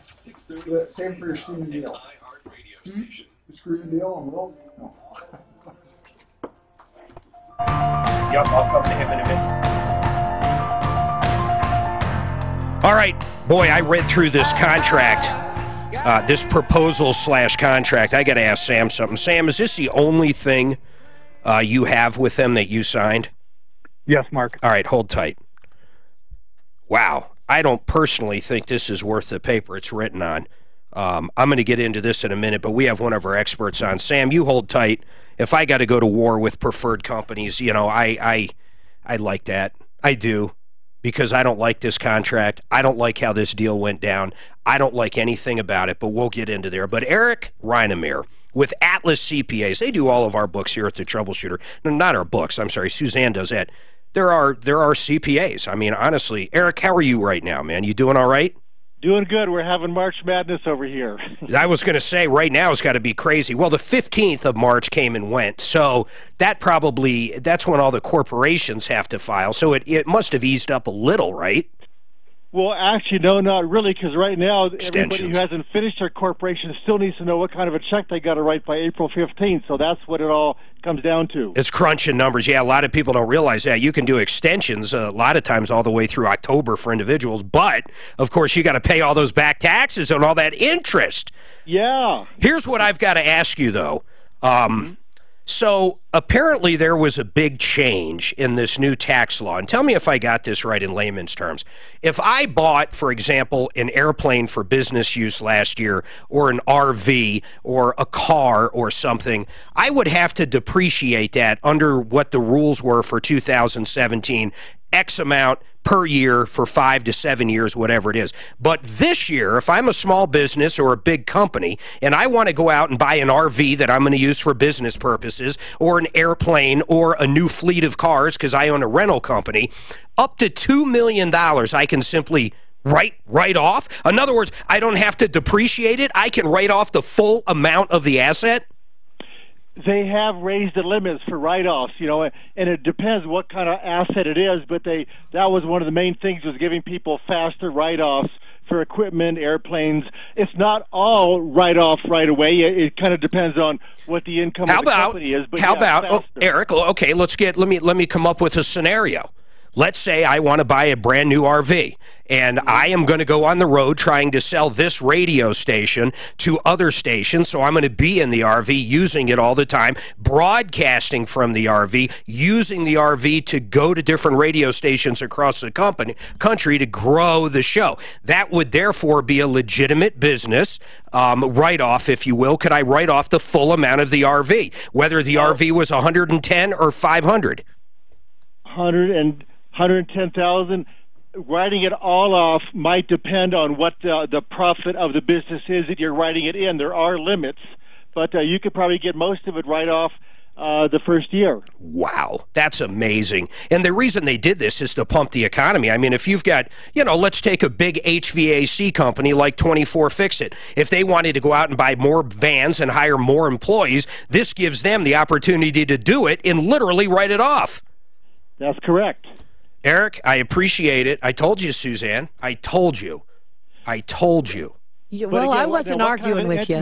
So, Mark, what kind of an entity? Is this an S-Corp, LLC, or what? What kind of entity does it need to be? You sound like an accountant. Let's not think too hard about this. Okay. It could be. Does it really matter whether it's an LLC or an S-Corp? Well, I just wanted to ask, because there are certain limits. So, next question, is it new or is it used? Brand new. Yeah. And pay cash for it right out of the account. Yeah. There are some things where you get what's called bonus depreciation, which is about 70%. That's fine. But they have expanded the write-off all the way. I'm going to say this. The new 18 laws are so new, I'm going to say I think you can write it all off. But again, I have to say, I got to check with my back office department because we're still trying to wrap our brains around it. Eric, okay, and now that you said that, I want to ask you one more quick question. Did we figure out what, for LLCs and S-Corps, that initial 20 grand that they can take right off the top, did we figure out what that actually means this year?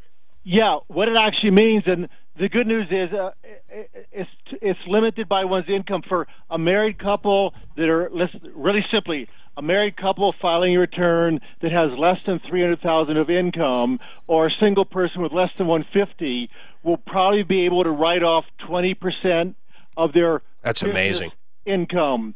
But then if your joint income goes over $300,000 or $350,000, changes. It starts to get phased out. But it looks like it's going to be a benefit to a lot of people with small business. Absolutely, it's going to be a blessing for people with S corps or LLC. All right, now I'm going to give you a shameless plug, and I did call you for those two things, but here's what I'm saying to everybody out there.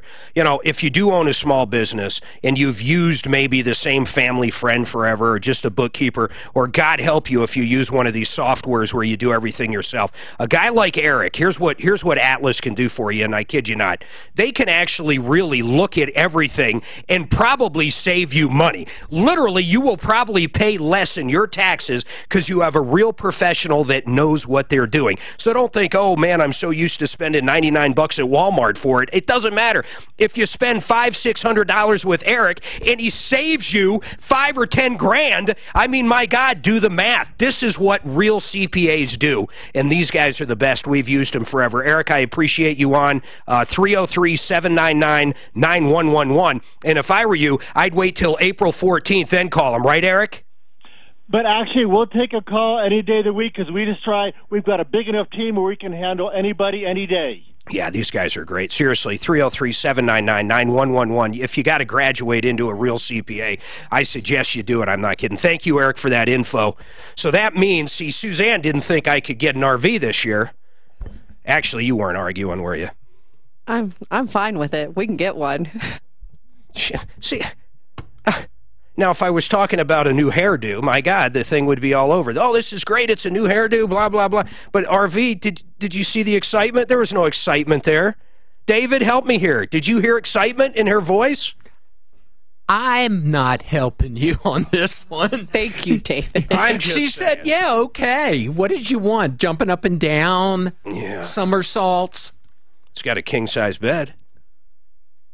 Why are you telling me that? All right, listen, Jay Bretts. I'm coming back to you first, I promise. One line open, 303-713-8255.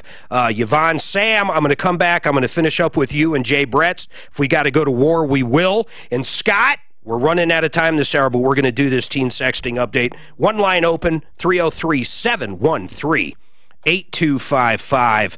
You know, let's look here. Simply Floors. They're simply easy to talk about, but I already did. Thank you, Drew. I remember seeing that commercial from those cartoon people. Absolute Radon Safety. Didn't you use these guys, Dan? Didn't they send you a test, Absolute Radon? No, they sent you a test. Oh, and I gave you my test. Right. Yeah, I got to tell you, here's what's cool about these guys. You call them up, they'll send you this test. The test comes, you hang it in your basement for 3 days, and it'll come back with a level. I did it. Mine came back under 4.5. I think mine came back at like 3.5 or whatever it is. So in other words, I didn't need mitigation. My story ended. Here's the cool part, though. If it does come back high and you need mitigation, Absolute Radon Safety, generally speaking, in fact, more than general, 99% of the time, or 98%, it's $899. That's the entire mitigation system if you need it. And there's no phony baloney. You put the test there, you either need it or not. If it's over the amount, 4.0, that's the EPA recommended action level, then you want to put in mitigation. If someone's sleeping in your basement, kids and stuff, you want to get it tested. It's simple as that. The test is like $19, $29. If you say you heard it today, tell her I said it would be free. So you can call up, get a free test today. She's probably going to kill me. I just actually told her that. But anyhow, she'll send out, let's say, the first 5 absolutely free. If you need it after that, they're very cheap. But if you're in your basement a lot, you have kids down there, you got to get it checked out. I promise. There's certain places that come back very high. And it is, besides cigarettes, it's the #1 cause of lung cancer, radon. Besides cigarettes and smoking. So anyhow, 303-880-0682, 303-880-0682, Absolute Radon. The first 5 tests are on me, 303-880-0682. Yes, please. From the L&L Heating and Air Conditioning Traffic Center. How long has Hiram been with the company? Hiram's a pretty good hitter, man. He hasn't been here super long, but he is probably one of the best in the building. He's a nice guy. Hiram has been here. He actually does stand-up. He does stand-up. Can you imagine? Where's he doing? Wherever he can. Open mic kind of stuff? Open mic shit, and then like Huh. Christmas parties, you know, anywhere he can do it. Cool. I don't even think he needs to do stand-up. If he just stands up in front of people, they end up usually laughing. Oh. Hey, I got a question. I got one lady that said she's been on SSDI since she was 18. How can you qualify to be on SSDI if you've never worked? You're thinking. Well, if you can't work, then well, You but I they thought are you- providing you with some income to pay for your I bills. thought you had to have so many, but okay. Not SSDI. Not on SSDI. Medicaid, right? Until you get to be like 65, it's SSDI. Once you hit 65, it turns into Medicare. But before that, legally, I think it's the Medicaid system that pays for disabled people until you're again retirement age. Trick you into a contract. They will give you a complete Oh, contract when they're done examining until So I think SSDI is one, I'm not saying this lady here, is one of the most abused. It can be. Oh, man. But you know what? I know a lot of people who should have been able to get it and didn't and had to fight and fight and fight. They're usually turned down the first time. Yeah, almost like, oh, well, like let's turn them 90%. down. Maybe they won't reapply. Look, I don't have legs. We got to turn you down. You still have those arms. No legs? Well, you could use them as a base if you needed them as a base for baseball or softball. What was that? There was a joke about that. Matt? What do you call him? A guy with no legs, no feet, or no legs, no arms. Matt. Oh, no.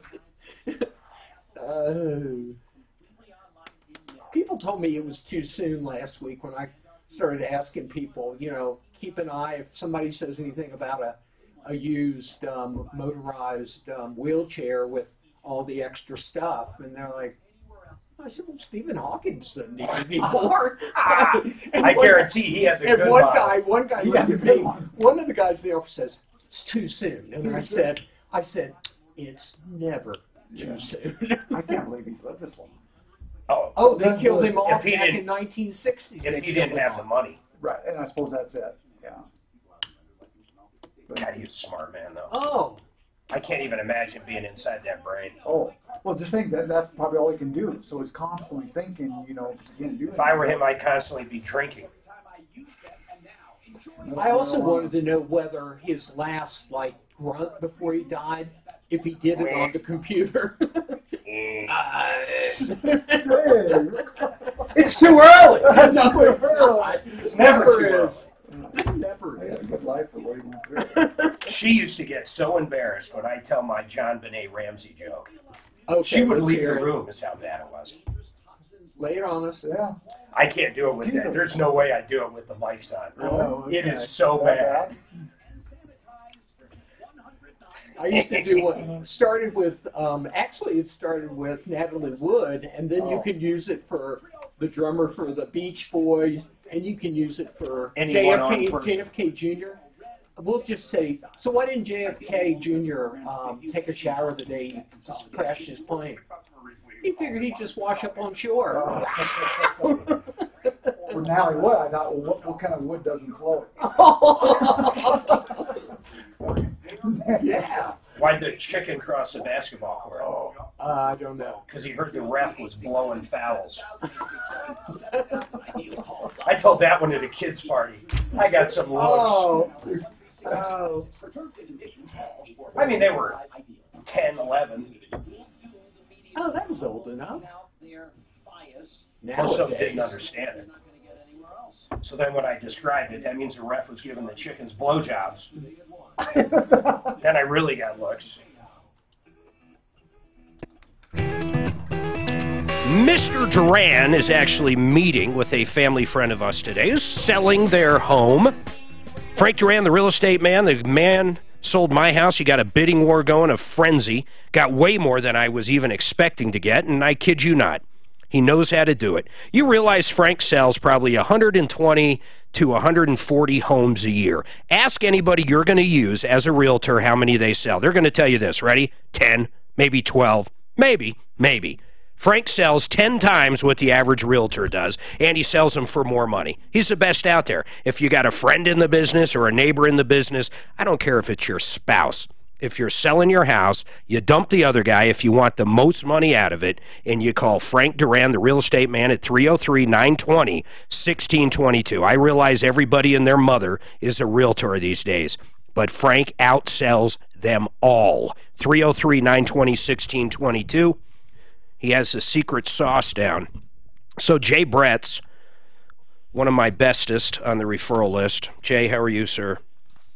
Doing great, Mark. How you doing today? I'm doing good. You know, this is just another example of why you should use Excel Roofing, because you don't pay a cent until you're content. As I say on the commercials in the Springs, it's not a joke. This is an actual contractor that doesn't make you pay a cent until you're content. It's unheard of. It almost sounds like a fairy tale, but it's real. Jay, this is another one that's even weirder, though. We have another roofer on our referral list called RoofWorks. They're a great company. I never get complaints about them. I get a complaint on them today, though. Sam calls in, says, I called RoofWorks on the referral list. They show up. This guy, Tom, is the sales guy. Ultimately, here's what happens, Jay. Tom says, nah, don't go with RoofWorks. I deal with this other company that'll save you money. You can probably put some extra money in your pocket, blah, blah, blah. I'm sure you've heard of this before, right, Jay? He's a scamming salesman. What's going on? Yeah, I'd fire his ass, and hopefully he's getting fired today down there at RoofWorks. But here's the problem. This other company is called Preferred Companies. He signs a contract with Preferred Companies, gives them $7,000 in change up front. This is back in September. Here we are, coming up in April. Guess how much has been done, Jay? Let me guess. Nothing. Zip. Not one single thing has been done. In fact, let me do this real quick. Sam, not one shingle's been delivered, right? Correct, Mark. Nothing. Now, Jay, he sent me this proposal/contract. And guess what's not on here? Guess what's not on here, Jay? In fact, out of the three things that should really be on here, and the state of Colorado dictates should be on here, the most important one would be what, in your opinion? That would be the cost of the job right there. Well, okay, I agree. That's a pretty good one, and it does not really have a cost on here. Actually, it does. $13,500. Silicone coating, approximately 13 squares, $5,500. Re-roof north elevation roof section, approximately 13 squares, $8,000. $13,500 signed by both of them on 9/20. 3-day right to rescind is not on here. There is no 3-day right to rescind, Jay. Yeah, that's one of the basic things that the Colorado roofing law says is supposed to be on that contract. Hold on, and we're going to talk. Right to rescind. We're going to talk about that afterwards. Does that give him an out, in your opinion? Everybody hold tight, and if we've got to go after these people, we will. 303-713-8255. We've got a lot coming up in about 3 minutes. I don't know where I got 3 minutes from.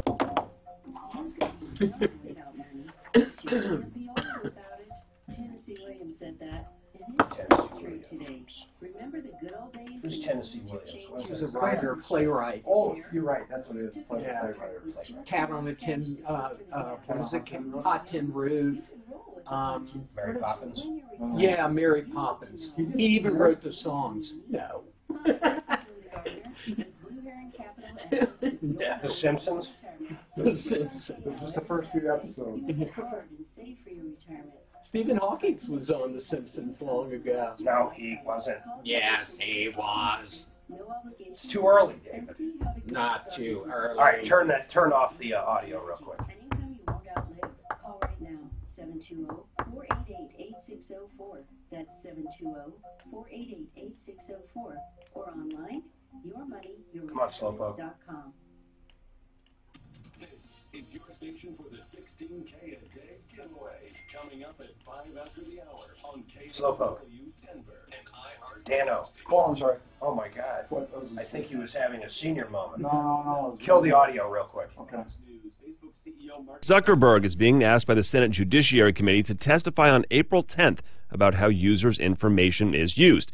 A company spokesman says the invitation's been received and is being reviewed. Facebook facing a swath of new privacy concerns after it was revealed the company saved some personal cell phone information. According to a tech website, several Android users discovered the site archived several years' worth of data, including contact names, phone numbers, and the length of phone calls. Facebook responded to the report saying users give consent when uploading their contacts, and people can delete contact data from their profiles. The social media company in damage control mode following news that millions of users' personal information was given to a political consulting firm without their consent. The Federal Trade Commission confirmed it's investigating Facebook's privacy practices. Fox's Carly Shimkus, the heads of Twitter and Google, are also invited to testify at the Capitol.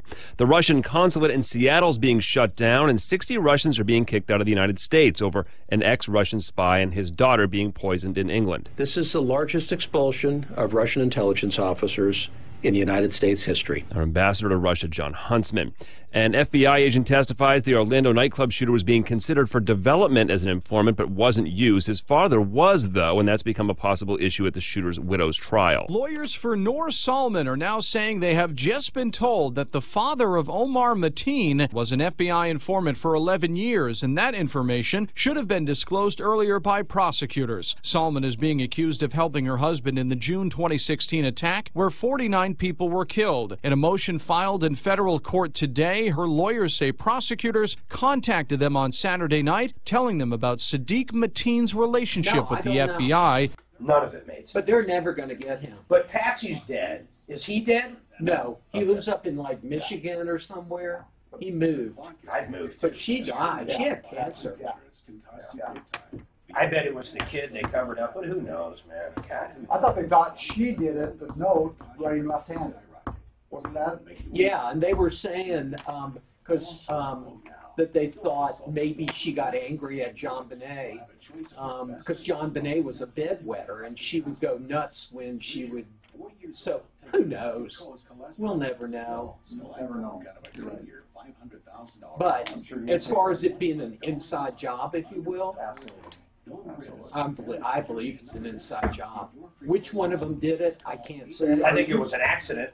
Yeah, you're right. Maybe, right. yeah. Right, of course. But do you think the Boulder police was incompetent? Nah. Oh, incompetent? God. Oh, God. Listen to that, Boulder police. Hey, They're incompetent. Hey, everybody stand out in the house and see what you can find. He carried up the body, didn't he?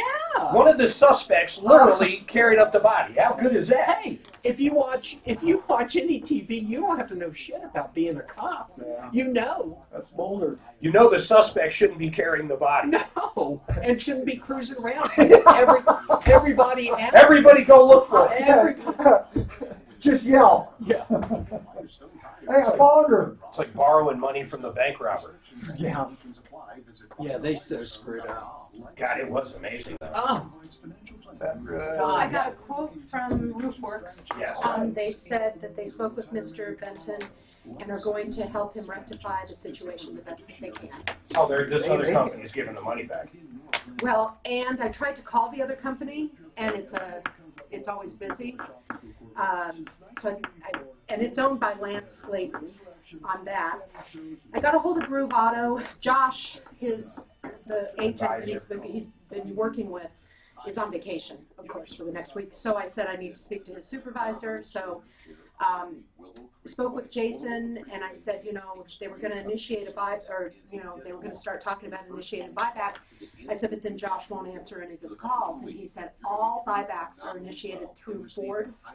And he gave me the 800 number. He said, have him call. They will start an account. They'll give him a claim number. It'll all begin. Have them do that right now. I already called him. I left him a message. I said, you need to start it now so that it's on the record that we've already called before. Good job, Dad. Did you try to get that Tom Hill on? You don't feel good? The salesman? What's going on? Get the salesman and stuff and give his side of the story? Oh, no. That would be great. You want the salesperson? I think it'd be great. Hey, well, and it's like he said, he looked it up. It was a Ford Focus, right? Oh, yes. Was it? 2016. Yeah, that's what he said, because he looked it up. What do you make of that system, though? It I seems look at overcomplicated. 2016 Ford Focus has a lot of transmission problems. God, it seems so overcomplicated. But a lot of cars now, there's like 3 different ways that you can drive them. You have the automatic. No, you got this the is not flippers. that, though. This is a cheap little Ford Focus. No clutch or anything. For all paddles, intents nothing. for all intents and purposes, it's an automatic. Do you remember when you shift like a truck? Oh, It's like they tried to save us. Oh, I love that. How about Mark? Well, back in the 50s. Yeah, exactly. Well, I thought they had a vet like that, so you could go manual or automatic. Well, a lot of them are shift Well, they drive. all have that. A lot of them, yeah. So our Corvette, the older one or the newer one, has that. Shift on the fly or whatever, and then of course the old one doesn't. You mean you have a clutch in it that you can clutch it if you want to. It's one of those things. No, not a clutch, just a paddle. Oh, it's a paddle. There is no clutch. There's no clutch. No clutch. It's all paddle. All it does is act. It's Shiftronics. Your Santa Fe's probably got it. But I mean, there is no clutch. I mean, I thought the way this guy, he said, I don't know, his clutch is not. Did you want me to give update or? I'll give an update on it. Yeah. Okay. Well, hold on. I'm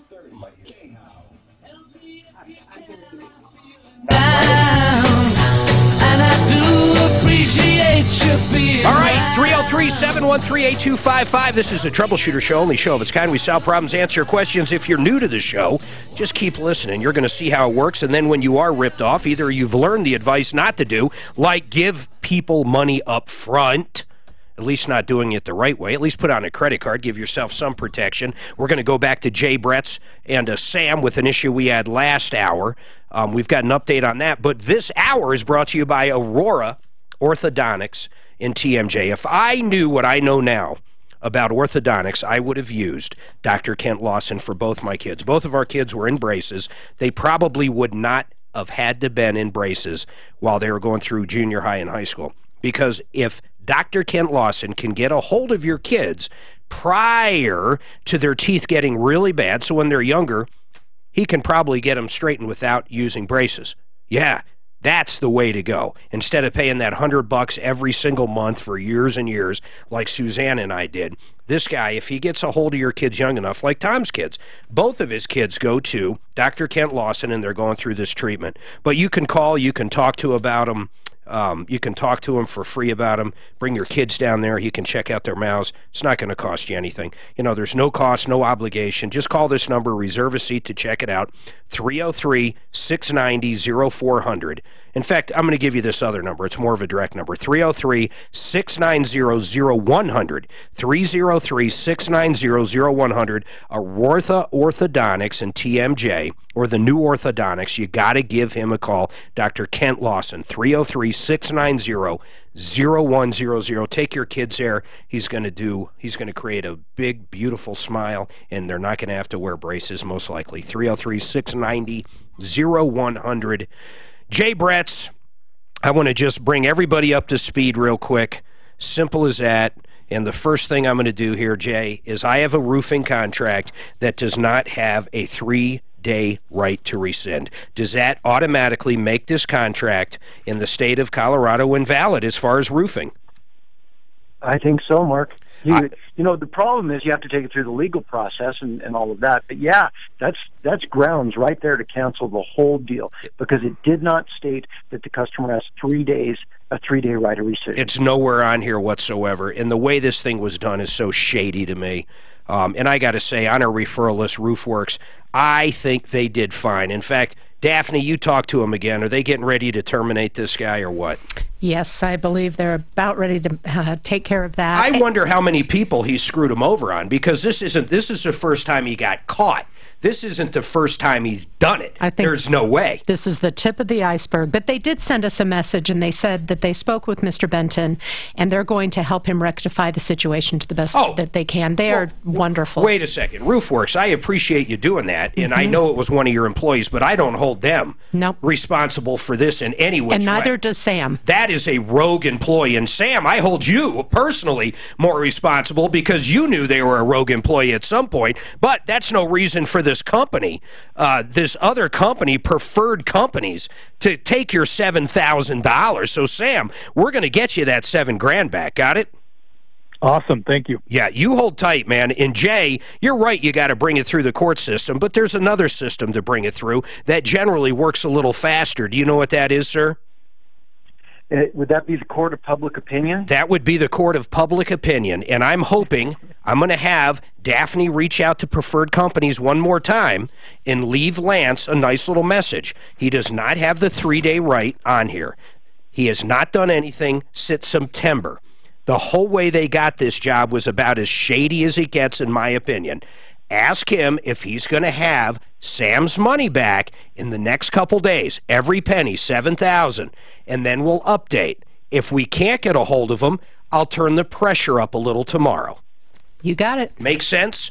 There's the contract. If he has any arguments, he can feel free to talk to me on or off the air. But if, Sam, you don't see that money back soon, I want to know, okay, Sam? Okay, Mark. Jay, I appreciate you, and like I said, folks out there, Excel Roofing, listen to me. It's a contractor that you don't pay a cent until you're content. It's the biggest no-brainer in the roofing industry. 303-761-6400. Thank you, Jay Bretz. Thanks, Mark. Have a great day. You're welcome. I got to tell you, Jay does business right. I don't know what else to say. Suzanne, we can free those two up. I really hope Lance thinks about what we're saying overnight, because, Lance, I have a long list of people that don't do the right thing. And honestly, Dan, am I not being pretty cool on this? Yeah, you haven't really got off on. You're very cool. I'm being very cool. Very cool. I'm hoping Lance just sees that there is an issue here. He's had $7,000 for a long time. He's not going to get this job. The contract is no good. You need to give the money back. Hey, could he do small claims on this, too? I don't think we're going to have to go there, but of course he could do small claims. But, honestly, I think it's more of the criminal way to go. And the reason I say that is Contractors Trust Act. There you go. He took $7,000. He hasn't done anything. That money better be held in trust somewhere. I don't know this Preferred Company from anywhere. David Salisbury in studio with me. David, how are you, sir? I am fine. You having fun over there? I always have fun when you're, with all due respect to Mr. Martino, I always have a good time.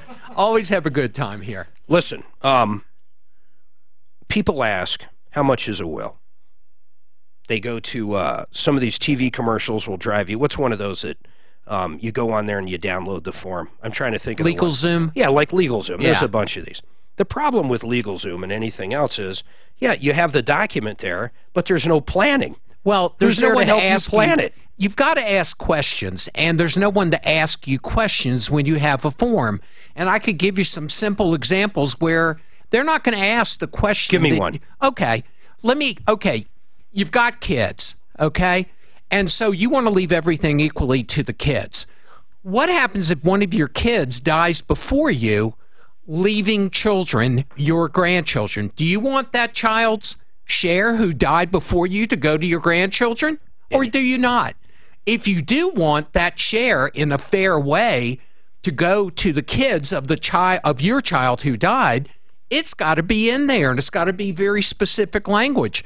You're not getting that on LegalZoom. They're not going to say, hey, well, would you like to do this if one of your kids died before you?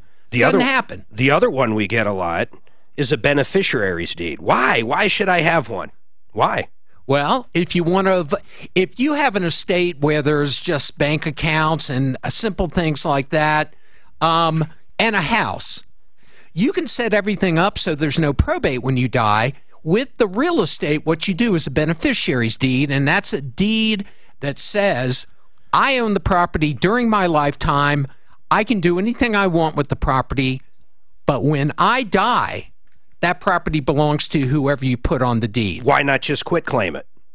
Well, if you quit claim it, number one, you're making possibly a taxable gift. You're making a catastrophic. But the other reason, which is a big one, is if you transfer it during your lifetime, basically whatever you paid for it will be the basis for whoever you gave it to when they sell it. Yeah. If you wait until you die, whoever inherits it gets a date of death value. Basis that day. Basis. So listen to what he's saying. If your folks bought a house for $30,000 back in the 50s, and it's now worth $600,000, if they don't do a beneficiary's deed or do it properly, when that gets turned over to you at death and you inherit the house, your basis could be $600,000. Right. Because that's what it's worth.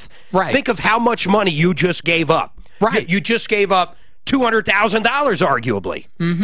So you've got to do it right. It's such a simple thing. It costs $250. It has to be recorded, and you save yourself. Most attorneys will charge anywhere from $1,500 to $10,000 for a probate. That's an extreme. And then we'll talk about trust, which we're going through. But first, I want to talk to Brent Ivinson. We were kind of talking about loans and appreciation.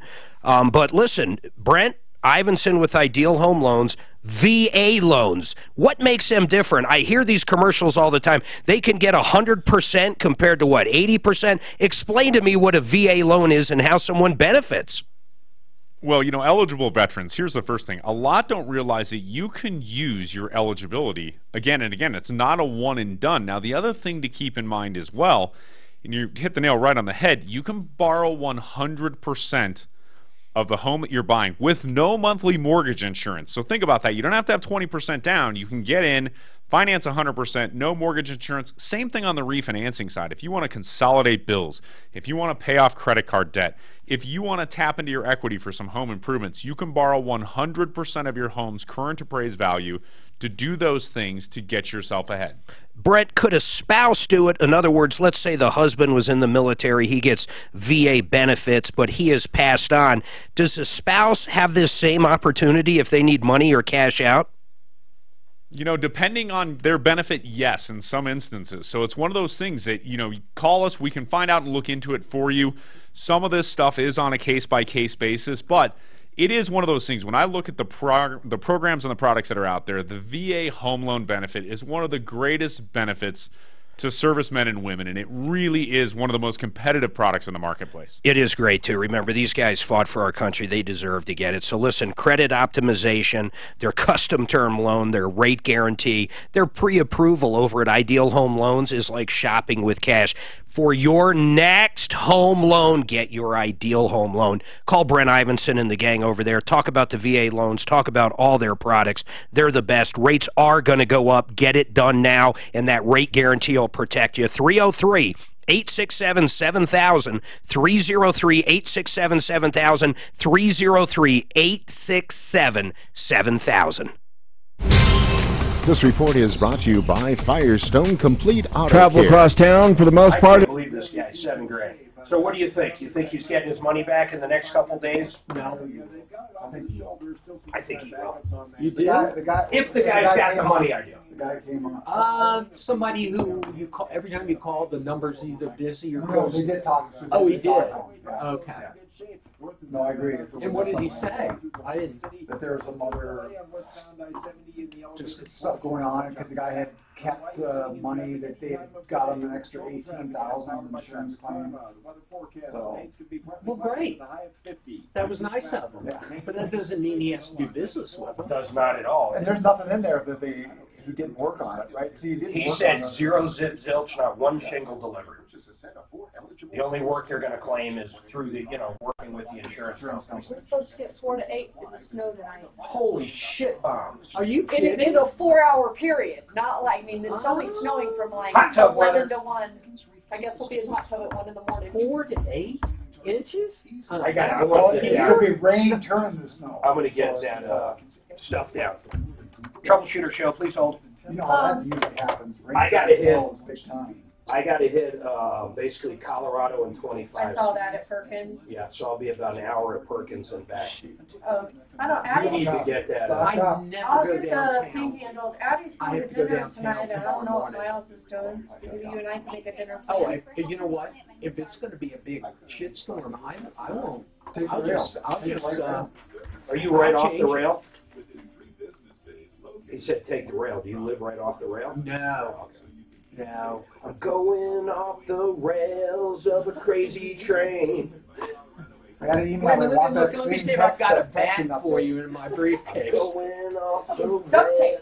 No, don't you remember he bit the head off a bat? Oh God, I'm thinking of No, baseball bat. that was all fake. I know. Actually, he did do it one time that I read. And then they kind of made a thing of it. Ozzy bit a head off. Didn't Alice Cooper step on a bunch of chicks on stage? Yeah, but there's nothing wrong. Oh, okay. Not that there's anything wrong with At least that. it wasn't midget wrestling. Or bowling. Even worse. All right, check it out. Fix It 24/7. Fix It 24/7 or fixmyhome.com. $39. And this is a real deal. Listen, there's a lot of deals out there.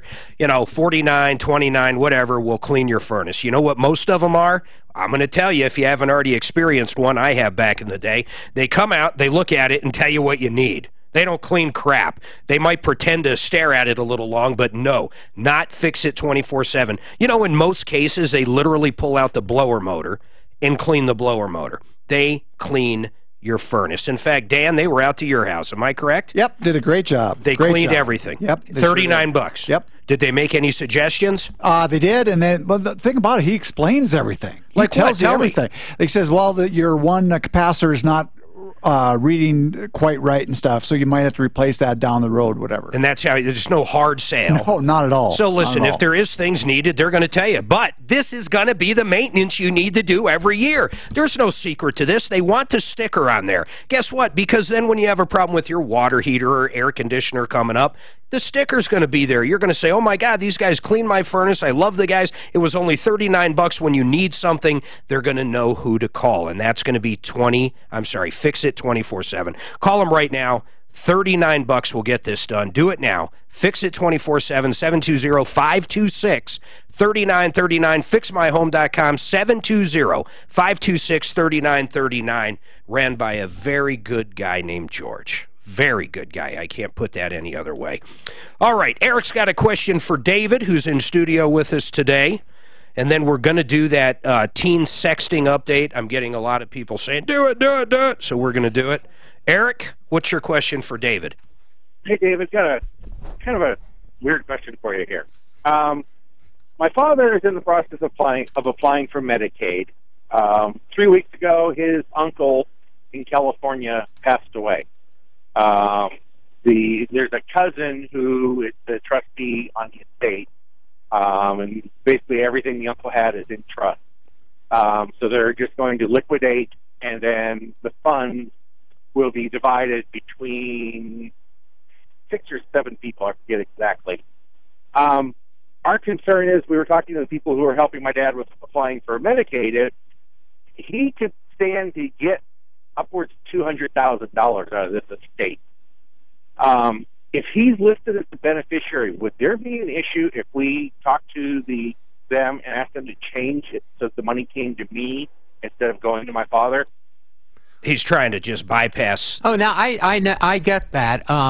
Eric, you're going to have to get the approval of the trustee. I mean, if the trustee says, yeah, I would do it. Okay. I mean, the document says what it says. And I'm not telling you to do that. But if the money, let me put it this way. If the money never hits his or her hands, his hands, and he doesn't have access to that money when he wants it, then you should be okay. But as soon as that money hits his hands, you're done, and he has those assets, and you're not getting Medicaid. Not until you spend it all down, which I will tell you, if you put him in if he's going to nursing care, that'll eat, if he's in a decent place, it'll eat up that money in a matter of a couple years, maybe a little more. Yeah, and that's kind of what, I mean, he's in the process of looking at assisted living places, and that's, and that's kind of what the discussion was. But at the same time, it's like, he'd like to have a little bit of money available, but obviously not, where he can just immediately go and touch it either.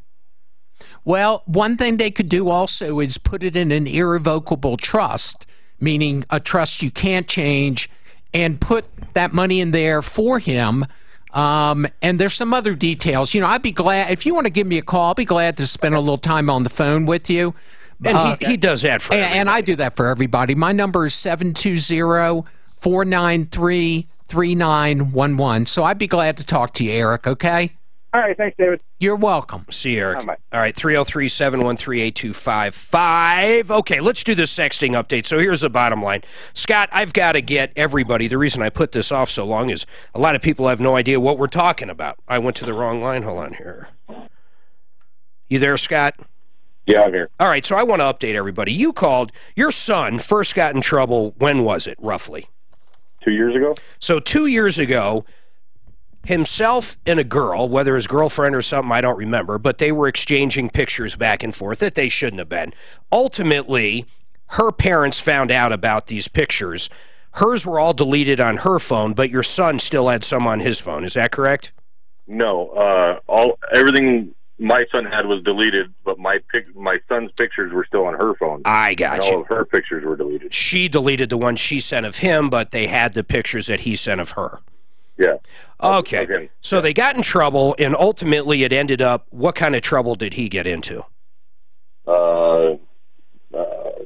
I thought you, like 26 days or 30 days. He did almost 20 days the first time, and then this last time he did over 30. All right. Then, okay, so let's talk about the last time. So he got in trouble there, and that was 2 years ago. When is the next issue? And he had to register as a sex offender, right?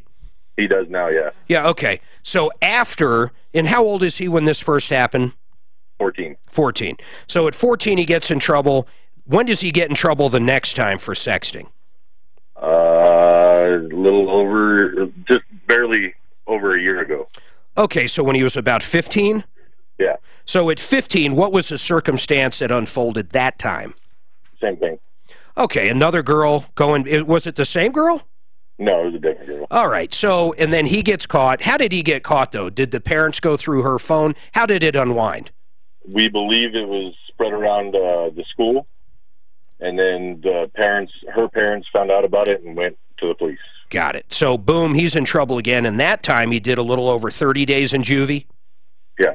Okay, here's where it gets kind of, when you called, I would say get interesting. It's pretty interesting already, but he gets in trouble. Someone calls the police somewhat recently. Did you guys move, or you've lived in the same place the whole time?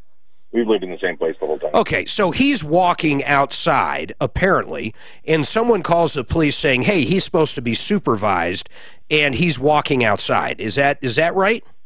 Roughly, yes. Okay. Go ahead. No, please explain.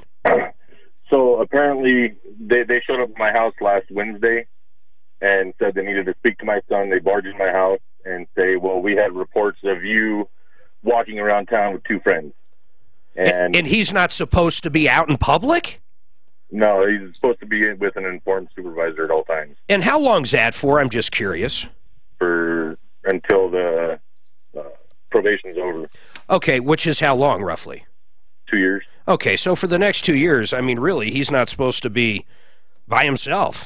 No, and he wasn't. Okay. He's been trying to get back into school, and that day he was not allowed to go to school. So my wife stayed at home with him that whole day. See, this is where it gets interesting, David, because they're saying this never happened. In other words, he was never out by himself. Someone called up. And this gentleman, Scott, thinks it was literally the cops were out to get him, right? Well, we believe it's the cop and the probation officer, because come to find out the probation officer is the one that called the cops. Ah, so the probation... but why do you think they do that? Why do you think they have it out for your kid?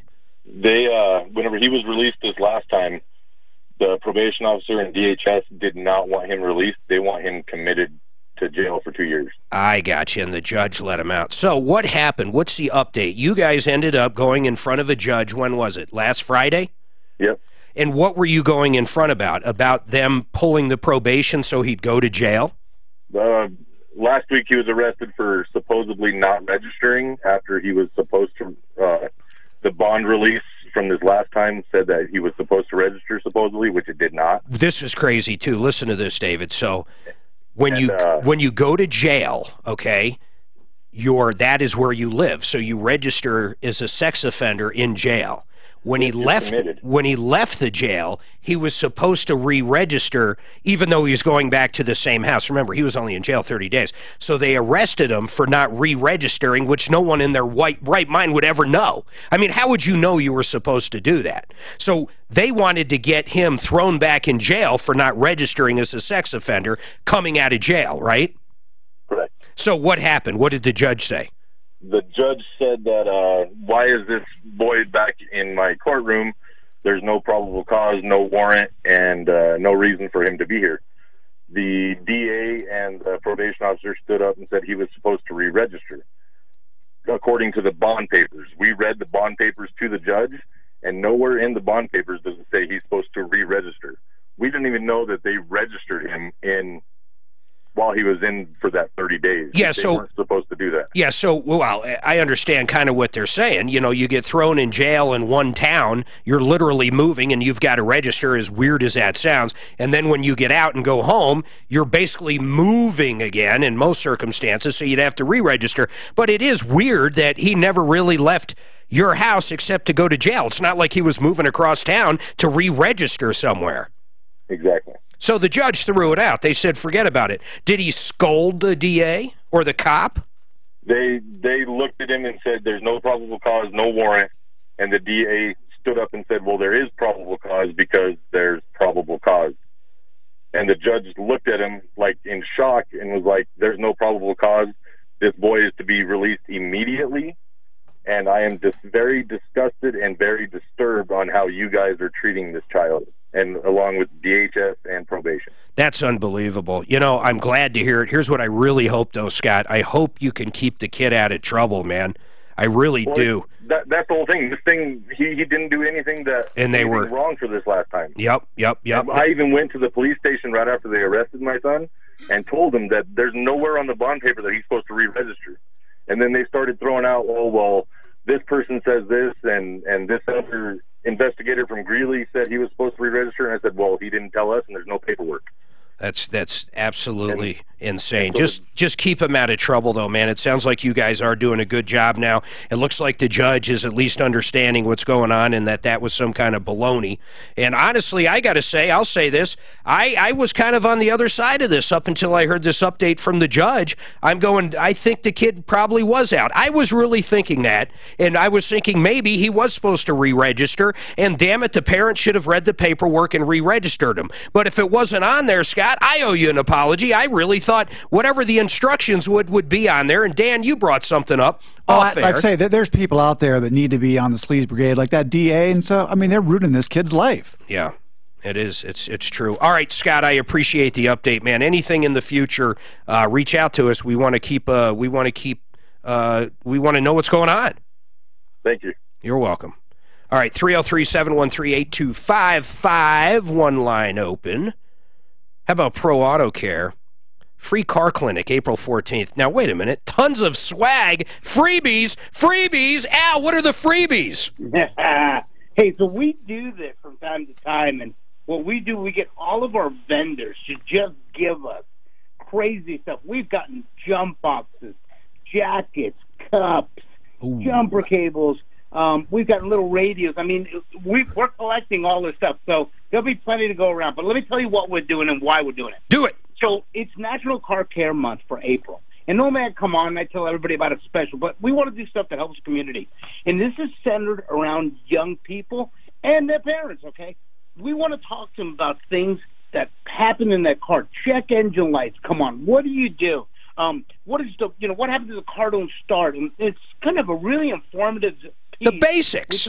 And we talk proper way to. I mean, how many times have you found people that don't even know how to really change a tire? And it's like, man, we're putting these young people in cars, and sometimes they don't even know that car could roll off or jack and crush their leg or foot. I made my kid go out there and take his tire off, put the spare on, and reverse it. But you just made me think of something. Unlike my dad, we used to do our own oil changes and stuff. I remember him showing me, here's where the oil goes in. If the oil light ever comes on, here's the dipstick. Who teaches this basic stuff anymore? Nobody. But here's the thing. In most cars, people don't even know where to add the oil. So that's why we're here. Yeah. And so at 9 o'clock, we're basically going to do that on the 14th. It's a Saturday. It's free. Very cool. We're going to feed you. We're going to give you free stuff. We're going to teach you. I'll guarantee if you walk away You'll love it. So what you need to do is call our store. The Denver location is where we're doing it. There's one for Littleton. We'll give you that date if you need that. But you can go and call us. We'll schedule you. You can text us. I mean, there's a number of ways to get a hold of us. So call and RSVP. It's important. Very cool. And 303 Pro Auto, it's very simple. I love the number he did. Al, I appreciate it. 303 Pro Auto, you got to check that out. April 14th, tons of swag, all kinds of freebies. 303 Pro Auto. Call right now, 303 Pro Auto, or you can always check him out at 303proauto.com. This is Denver's talk station, 630 KHOW and iHeartRadio. I'm the liberal. This kid got caught once, went to juvie for 20 days. Oh, I was right. Does it again, 30 days. Yep. And then he does it, I mean... Maybe again. Well, my point Well, no, is, the third time they is he want does to it. keep him, they want to keep him until he was 18. Yeah, They wanted him in juvie. Right. And all I can say is... Yeah, I don't even know. I grabbed him and I wanted to. That's the hard one. So That's I would, if the I hard had one. texting and some girl had sent me some Absolutely. pictures, I might have sent some back. Where he- Actually, probably not. But No, you don't know. I had money Playboys out in the backyard buried, and we didn't have any of that shit. yeah, I know. But you understand what I'm saying? I mean, what's next for this kid? Oh, right. What's next for him? Is he going to graduate to doing something like rape or sexual abuse? Are you saying that he's should have happened? No, you're not. No, I don't think what they did was correct. But if they said on the second one, he's got to stay there till he's 18, I'm sorry. You Right now, I have APO for line 2. At 15, if you'd been caught doing something like that besides the fact that your dad would probably kill you, would you have been smart enough after being in jail for 20 for 20 days to do it again? To do it again? I would say right. The second time. I said, we bought it today. I said, because No, the cops can't. I have to look at everything. He was 15 the first time. 14 the first time. Oh. 15 the second time. Lance. Well, how Mark is I going to mean, talk about that's like all saying during you the got show caught for 3 hours drinking every day until you get your at blood 14. on the Yeah. show. You're saying you're not going to go Instead, drinking until you're all that's going to be 21? heard No. is Sam Benton's That's what I'm saying. But we're talking about You need to taking pictures, and in the second time, he disseminated them around the That school. he at least sent them to somebody. He and he got compounded this right. I something. totally agree And there. are you thinking I miss doing that. that if he got caught because some Good. parent looked Well, on it's his that, girlfriend's sitting at that phone computer and saw it when he was what I'm 14, doing every day that is disseminating it around the whole school, I don't wasn't know. going to get him caught? But this is fun to have. And what's his deal? Does he not care if he gets And caught? Viola, Does he realize what he's already is done going to on. himself? Oh, and I don't think sees so. what needs to be Absolutely done. not. Being a sex offender is like, Well, you know, 14, 15, it's like yeah. herpes. It didn't go away I totally agree. Now, hopefully he will be able to get it expunged when he's 18. at 18. Hopefully. But let me tell you, when you're 14, Who's going out? You're bulletproof. Well, there's spring truth to break that, next week, so but I would have it's, learned. You tell me you wouldn't have learned. I would have hoped I would have done that and Yeah, stuff, so this or guy's especially employed by disseminating. But you When don't I know what. asked Lance, It might why have went to wouldn't a he friend. be employed? So, hey, Bob, look at this one I just got in there. Did he know And he he was does looking it. for it? What did he think? It was never going to get out to Like I everybody. said, all I'm saying is those kids at that age, you just don't. You can't even. You know, now I they're saying you take can't buy a care of gun my till you're customers, 21. and At the way we 14. acquire them, I said, really? I said, do you know how You acquire have a them? lot As less. customer? He goes, No, "Oh, I know. Than that you do at I 18. said, And no. I do not I condemn said, what the police I'll let did. Mark explain. Not Oh, at right. all. Or the Or the prosecutor. DA and stuff. You Of didn't course. get. You Tom's didn't get being away. Too bad. That doesn't Tom's mean you being could fired cop right now, someone so to Tom's going to throw throw this him kid in in jail. And I said, Aren't you "Here's- concerned about go, what's next for this kid? So that I'm $7,000 should be concerned being that held you in had trust. been in juvie.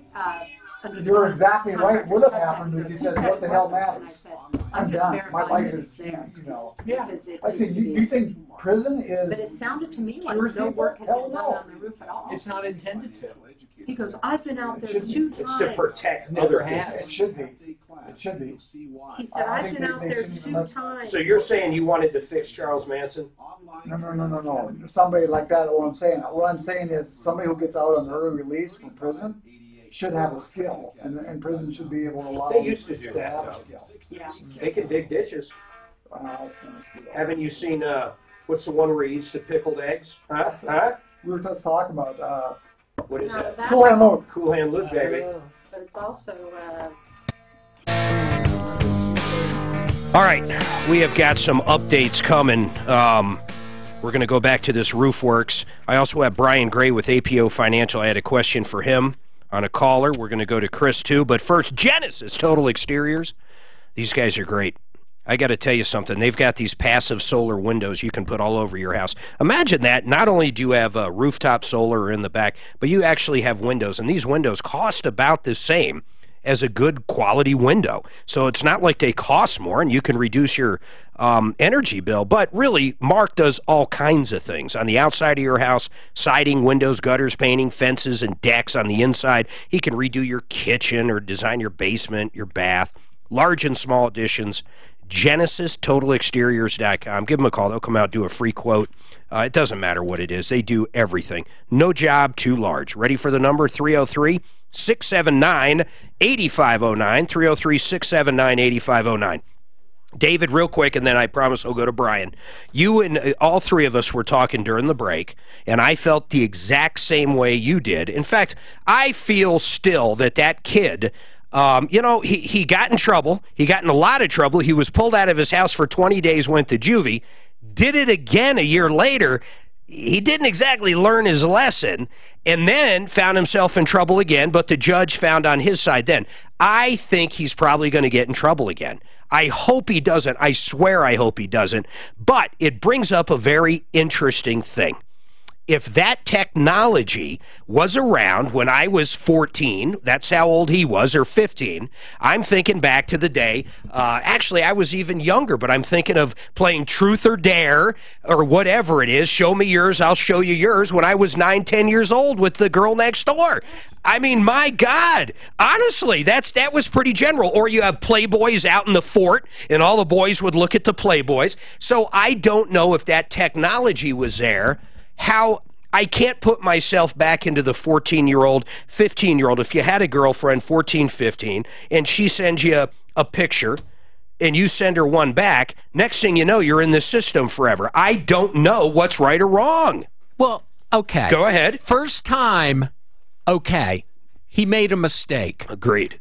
To do Second it again time, stupidity. Is stupidity. Because he already knows the consequences. Now, let's just say right up front, what the cops did and what the DA did. Wrong. Wrong. Yeah. Wrong, and they should be called on it. But my gut tells me he's got more problems. This is another one of those where you let somebody go and then something horrific happens. Yeah, I know. And then we all look back on it and say every warning sign was 20 days there. in juvie? If you'd gotten caught, your dad would have come down on you like a... her dad would have came down. Are you kidding? They both beat back my head then back you and didn't forth. call the cops. The parents came over and they knocked on the door and they said David did so and so. But hormones, and then that girl baited him. I mean, come on, she didn't get in trouble at all. Well, I know exactly that's right. well, That's one exactly person. right. One person has to be a victim. We can have this conversation later, but it is interesting to think back on it. And the reason I say that is I've been making everybody hold forever. Brian Gray with APO Financial on our referral list at referrallist.com. How are you today, sir? Oh, wonderful. Good afternoon. So, Brian, we had a question. I'm going to sum it up, then I'm going to bring up the exact question, but I think I understand her question and why. But my understanding is pretty much a financial advisor in general terms is pretty much includes stockbrokers, maybe insurance agents, money managers, maybe estate planners, and you have financial planners, and you also have financial advisors, where a planner might have a specialty in an investment or taxes. But here's where I go to. My understanding is after Congress changed a few of the laws a while back, or the Department of Labor, whoever did it, the new fiduciary rules require all professionals, no matter what they call themselves, anybody that gives retirement advice or planning advice or who create a retirement plans, to be held in certain legal, ethical standards. So in other words, it doesn't matter what their title is, they pretty much all become a fiduciary or not. Yeah, well, the law was actually the Department of Labor that came out with that, and it was supposed to go in effect January 1 of this year. They delayed it till June of 2019 as far as doing that. So technically, anybody anybody that's managing an IRA, a 401k, 403b, 457, an IRA type of account, retirement account, has to act in somebody's best interest. Correct, which makes perfect sense. They have to take that fiduciary role. Now, they don't necessarily have to have certain schooling or certain courses, right? Yeah, well, actually, for most people, all it takes, depending on their licensure, most fiduciaries, the fiduciary has to, whatever advice they give, has to have what's called a Series 65. But you can have people that are not fiduciaries have a Series 6, a Series 7, a 63, which means they can make commissions on the stuff they put in your portfolio. All right, let's ask Chris. Hold on now. Let's ask Chris. What is your specific question, Chris? Hi, Mark. The term financial advisor versus financial planner, is it just that? One is advising and one is planning? Well, and I'm going to let the expert talk, but every financial planner is also a type of a financial advisor, but That's not, what I would think. But not the same. But every financial advisor is not necessarily a financial planner. Exactly. Yeah, because there's a lot of financial advisors that focus on just the investment planning, but typically a financial planner will actually focus on income planning, whether it be long-term care planning, life insurance needs, cash flow analysis, and really, creating savings plans for people as well. David, jump in. I see you chomping. Hey, Brian, this is David Salisbury. I was going to ask you, I mean, if you're a certified financial planner, you've had to go through certain educational requirements to do that. That's right. So that from an educational, it doesn't mean you're better than the guy who doesn't have a CFP, but it does mean that you've been through more education than someone who just holds himself out as a financial planner or financial advisor. Yeah. Is that right? Yeah, well, the certified financial planner, believe it or not, their fiduciary duty is to the plan, not the investments in the plan. They've actually made a recommendation from the Association of Financial Planners to actually make the investments to be a fiduciary as well, kind of mirroring the Department of Labor ruling.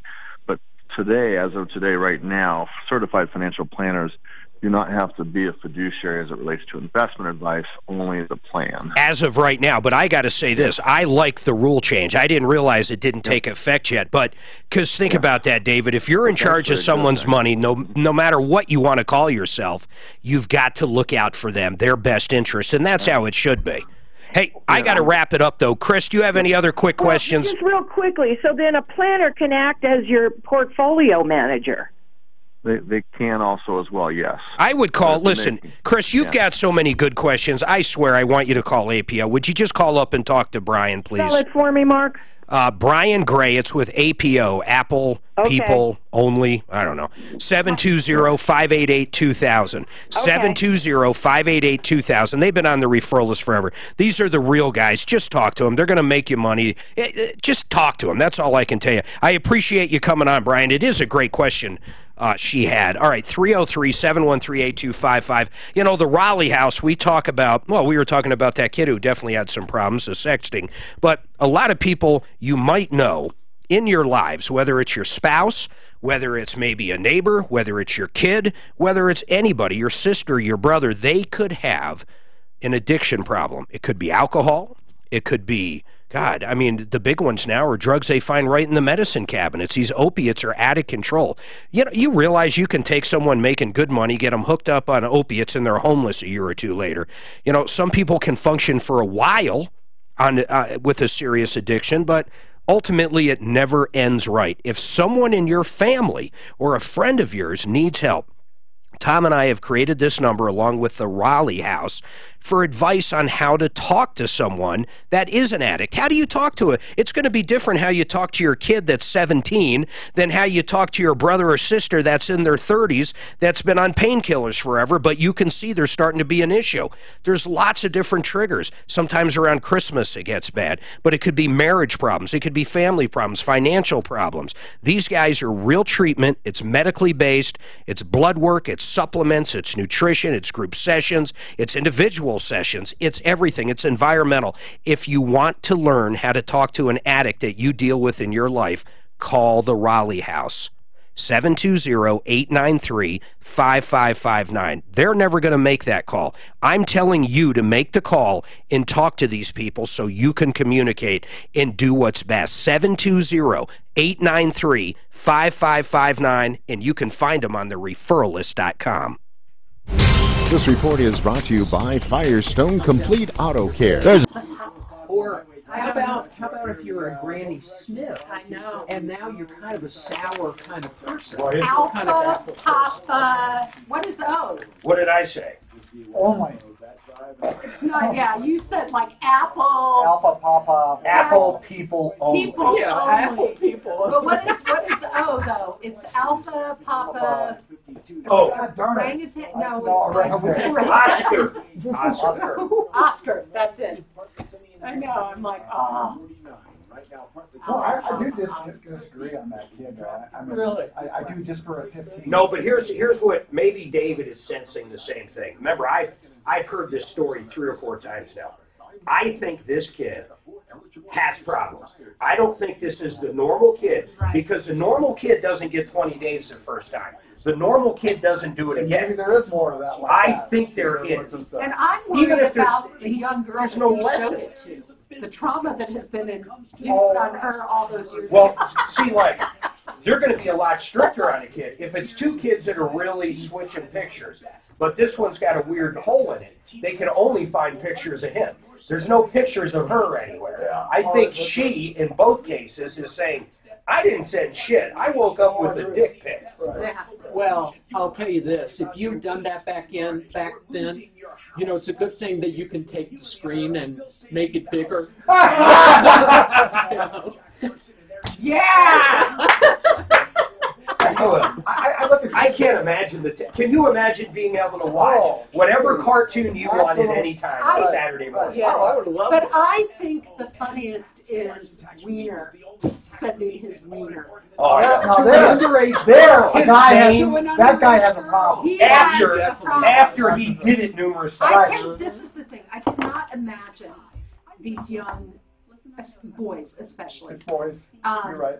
Mainly. With the internet and What a with pain. that, Absolutely. with all of that, Totally agree, 100%. and we talk to Jared about it. We all the time. I mean, not anymore, but we did. We had that conversation. Yeah. And a lot of parents don't. They, you know, they've got the blinders. It's not going to happen. It's not going to happen to my child. And it's like, don't go down that road. Oh, no, but it's easier. But like I say, It is they an don't always addiction. listen to folks. It is an It addiction. absolutely can be. Yep. Absolutely. Yeah. But like fighting was huge in my school. Huge in my school. Oh, I got arrested. Oh, for fighting. there'd be a fight I got on the playground Really? after school. I was a junior. And no one in high got school. suspended. Nothing. In fact, all the other kids One of would the circle other around and watch That's it. exactly right. That's exactly right. Yeah. And she thought I was the reason. I don't know. We had One of my best we had one kid, Troy, and he was Her and badass. her friends He was were having a friends fight with also. this other kid after school who was terrified. The What? other Started kid beating pulled me up out a in knife. 7-Eleven. That's how afraid he And was. I No, fought because all of Troy them beat off. the shit out of anybody that was in his way. know how This to kid fight. I knew fought he was going to boys get every day. pummeled. Right. And He she pulled a ended up knife around my out, waist. I ended up grabbed her stabbing hair Troy, with just a whip like superficial this, wound. so her head couldn't move. And he I got just- suspended. Yeah. But I always Well, thought well, back well, on, well, shit, man, if Troy wanted to the kick only my time ass, was in I might have the had a knife too. Yes, He yeah. was bad to the The bone. police officer I mean, picked that's me up so off he was the a ground bully by my too, arm or he behind just my back Troy was, and yeah. threw me on the back Troy of was the a real So he wasn't a bully. car. And He I was a hit real my deal. face on the back I of wouldn't the have fought him. I wouldn't There's have a lot of bullies that aren't very tough. This guy was tough. Oh, this guy was tough. His dad was tough as nails. His dad beat him. We, of course, found out later. You know, it was a typical scenario. Right after But football. now all you gotta do is push a kid. 65 people they brought. Shit. Patty Miles You're got going to court. suspended for 3 days. Wow. I know. Jerry Creek would have been a lot worse. I Probation, guarantee you. 3-month probation. Well, we got Said lucky. The Paige got video 6 months. was non-existent until after the punishment. Self-defense. Can I ask you questions? All right, 303-713-8255. Real quick, I want to go to Daphne. You talked to the owner, Lance, over at, what's the name of the company? I threw away my cheat sheet. Preferred Companies. Preferred Companies. This is the guy that had another employee. They called up Roofworks on our referral list. The salesman that worked for Roofworks, what was his name? Tom Howell. Tom Howell goes over there. Tom Howell, take your money, but anyhow, he goes over there, and basically says, don't go with RoofWorks, go with this other company. And this other company has been sitting on $7,000 since September of last year. So what did Lance say to you, the owner? He said he needs to collect his paperwork and documents, and he wants to come on the radio and give his side of the story. Oh, good. I'd like him to come on. Well, I can't do it right now, but tomorrow. Let's get him lined up. Yeah, he said he has to get everything together, so tomorrow. Suzanne talked to him first hour, and he didn't want to come on. He's saying he wants... No, he didn't, Mark. He was just saying, I want to get all my stuff together first. As they say, his ducks in a row. Yep. Yeah, well, you got 7,000 ducks to get in the row before you talk to us tomorrow, Lance. So just remember, the contract you had him sign doesn't have a 3-day right to rescind on it. So therefore, that contract, as far as Colorado looks at it, is void. It sucks. It's no good. No good, no good. Give the guy his $7,000 back. Give the guy his $7,000 back. And as far as for the employee, is this guy getting fired, I hope, by RoofWorks?